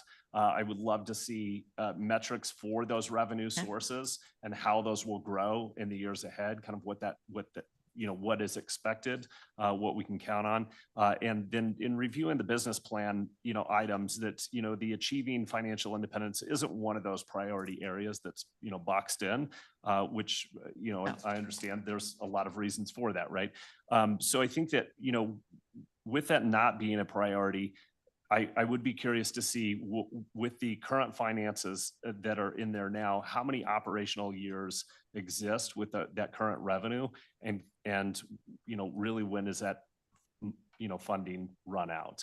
So kind of I would as we go into that IGA conversation, I would love to see kind of what those numbers look like, and how do we ensure that this is a sustainable nonprofit that continues for decades down the road. Thank you. I appreciate that opportunity. We actually do have those numbers. Our board has evaluated that. And so we've prepared that, and we'll be prepared to bring that to that conversation. And it's not that it's not a priority. What we were trying to demonstrate with that little, with that graphic is just that really our priority is creating housing.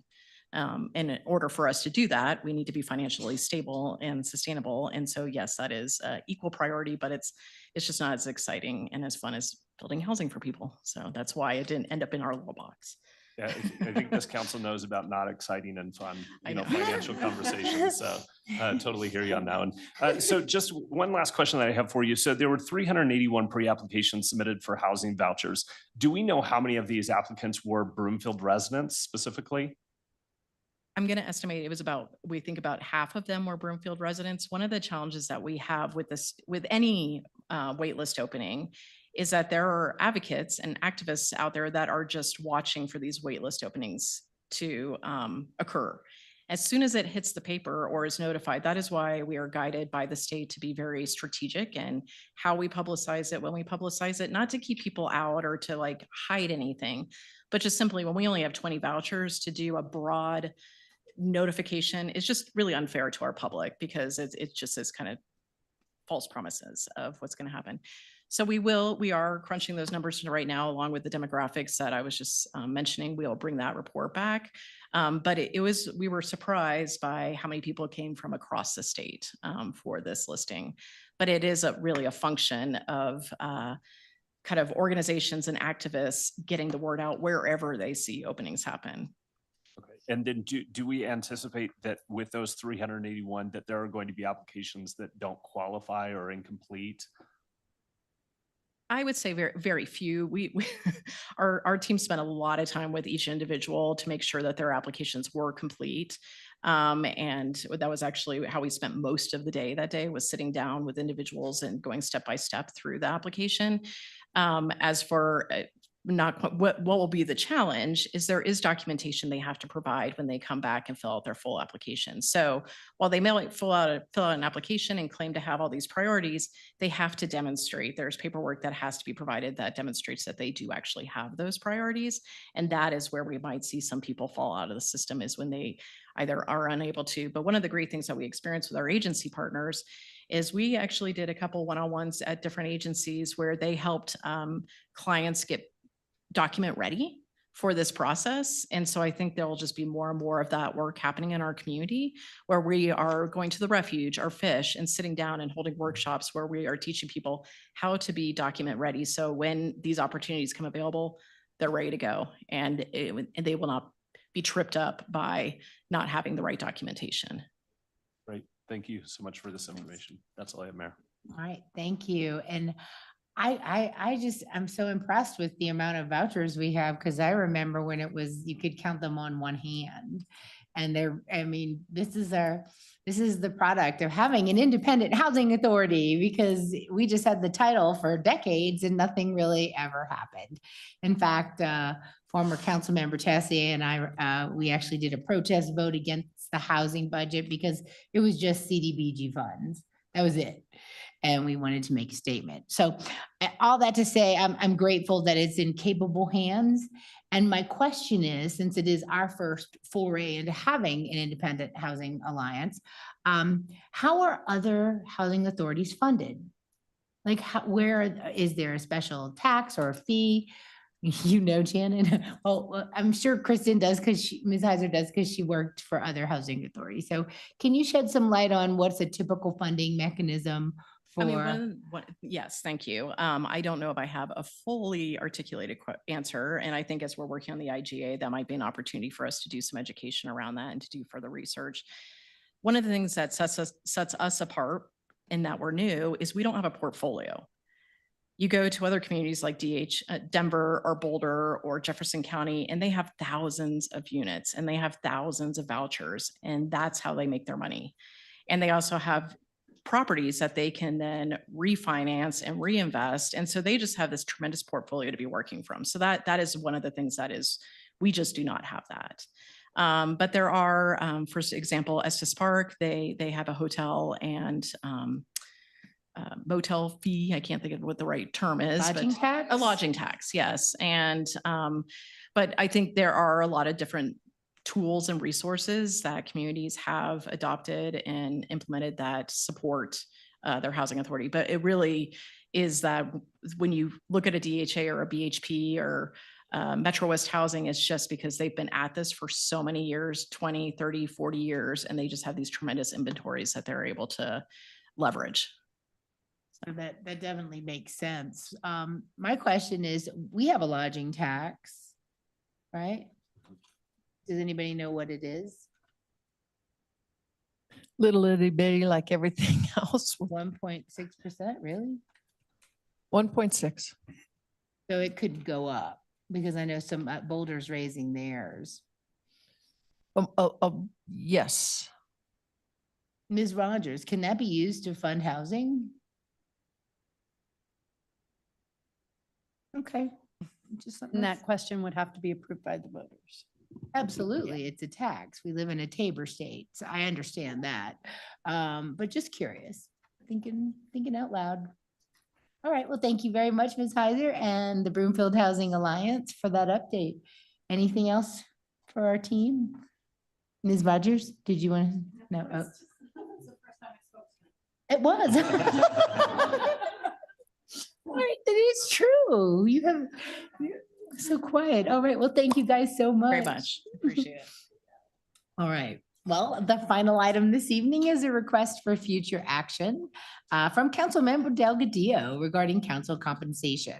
Before I ask Councilmember Delgadillo to provide a brief 5-minute summary on the request, I want to remind council that it's not a discussion on the topic and instead the opportunity for council to provide staff direction on whether or not council desires to dedicate time and resources to this request. Councilmember Delgadillo. Thank you, Mayor. Could we also get the slide up that thank you. I wanted to provide a little bit of information. Essentially, the story, as you all recall, we have discussed compensation before. That discussion felt a bit incomplete, and so I wanted to revisit this to potentially provide new direction. So my proposal is tying council salary to AMI as provided by CHFA. I chose a 3-person household because that is actually the average household size on council right now. So that felt very appropriate. And then I kind of went based on what I believed were somewhat reasonable numbers, and also based on the fact that there is a difference in time worked here. So I did want to provide some information. I actually did change up the numbers. Nancy, I did go with your suggestion to go with 52 paid weeks per year, but I wanted us to also get a look at the actual per hour rate that this proposal would be. So just to refresh everyone's memory, the mayor is currently at $22,650, which is approximately 19.3% of AMI. I propose that the mayor should make 60% of AMI, which is $70,440. As you can tell, if the mayor only works 10 hours per week, this is kind of silly, right? That's a pretty hefty hourly rate. However, based on the feedback I've received and based on how much we actually see the mayor working, we end up with kind of a pretty neat and what I would consider to be reasonable rate of $35 an hour if the mayor works 40 hours a week, like a normal kind of thing. And heaven forbid if we go into 50, because then, you know, the rate gets a little lower there, but that's what that looks like.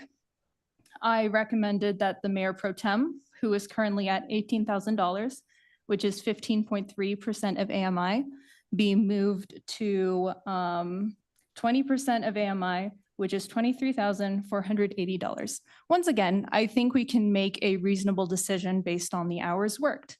Perhaps if the mayor pro tem only works 10 hours a week, I may have overshot it a little bit, right? But if the mayor pro tem is working more like 15 or 20 hours per week, you can see that that hourly rate turns into a much more reasonable number. Similarly for council, you can see the current and proposed as broken down by an hourly rate. If you're working 10 hours per week, you end up with roughly $35 per hour under the proposal. However, I know that some people also do dedicate additional time. And because that number is kind of so small, you end up very quickly into a salary or a hourly rate that's in the low 20s. So I wanted to provide this information because I think it grounds the discussion in this new format, which is essentially how many hours do we believe a council member, the mayor pro tem, and the mayor should be working, and what is a reasonable rate for them. So my proposal was to tie this to AMI. That is still something I am proposing at this point. I will say I think I would be amenable to backing into a number. I think it's reasonable to think about the hours spent and what a reasonable rate is to also come up with an alternative number. So that is my proposal currently when it comes to the current rate and then what I propose everyone's new rate be. Thank you. Well, thank you very much. Mayor Pro Tem. Thank you, Mayor. So, you know, I look at my council colleagues and, you know, normally with a request for future action, we would put this on a future discussion. Given that we had just recently had this conversation, that we have a proposal in front of us that's much more robust. I'm curious with my council colleagues, would we prefer to have this conversation tonight, or would we like to move this to a future date and have this conversation? That future date might be closer to the end of the year due to the extensive nature of our agendas between now and then. So looking to council to see, do we want to have this conversation tonight or do we want to put this on a future conversation? Councilmember Henkel. Thank you. I prefer to have it in the future, just so that we can give it the time and the effort it deserves. And, you know, something to look at and just discuss, maybe even just one-on-one. I appreciate the proposal and the idea that we need to move forward with some sort of talk about this. We are required to talk about it anyway. But I do think that it's important to tie it to AMI. I'll go into more details later, but I think that's important. Thank you. All right, Councilmember Leslie, what say you? I want to thank our colleague for this proposal. It is more robust than anything else we've seen. And to that point, I also agree we should defer to a later discussion. All right, Councilmember Anderson, I'm just going down the line to get it. Okay, if we could wrap it up in a half an hour, I'd say tonight, but if it's gonna take longer than that, then yeah. All right, Councilmember Lim. Well, we needed 2/3. Yeah. Yeah. I just don't want to give you a voice. I'm willing to go ahead and have this discussion tonight, but that's Okay, we know how you feel. Councilmember Ward. I'd rather have this discussion tonight. All right, and obviously. I came prepared, but notes I heard don't expire. So I should be able to whip out the same document and provide that at a later date. But I am prepared to have the discussion. Councilmember Marsh Holshin, are you around? I'm here. What's your preference? I was ready. I was willing to have the discussion tonight, but it sounds like colleagues want to put it off to a different date. And actually, I'd rather be in person for the discussion anyway. So. All right, and Councilmember Wynn. Again, I would like to have this discussion as soon as possible because it's an urgent matter, but I understand that we could push it another date. All right, so it sounds like we don't have the 7 votes necessary to suspend the rules. So we're going to try to get it to the next available study session. Would you guys be amenable to adding it to an extra meeting that's not currently calendared if we have to? Manager Hoffman, you're looking at me like, I mean, we added October, we added October 1st. And that could be, So we're full until November. We can make some shifts. but the first week we are able to add to things too. Is it October 1st full? It Because that's is. it is. Mhm. How do you know? I heard it was full all the way until the end of the year. Okay, It is. I'll look at Um, it. But staff will do whatever they're directed to do. Okay, we'll talk about it. Yeah. Mayor, can I just make a comment on Councilmember Wynn's comment about this? This is an important discussion, but you do have a time issue, right? Nobody that's sitting on council right now can vote to increase their salary. So any increase that you talk about won't go into effect until after the November 2025 election. So you have some time, although I know that this is a very important issue currently. So just to give you a little more wiggle room. That's fine. All right. Thank you, Ms. Rogers. Well, then that concludes the agenda items for this evening's study session. Is there any other business to come before the council from my colleagues or staff? There being no further business, the study session is adjourned. Thank you.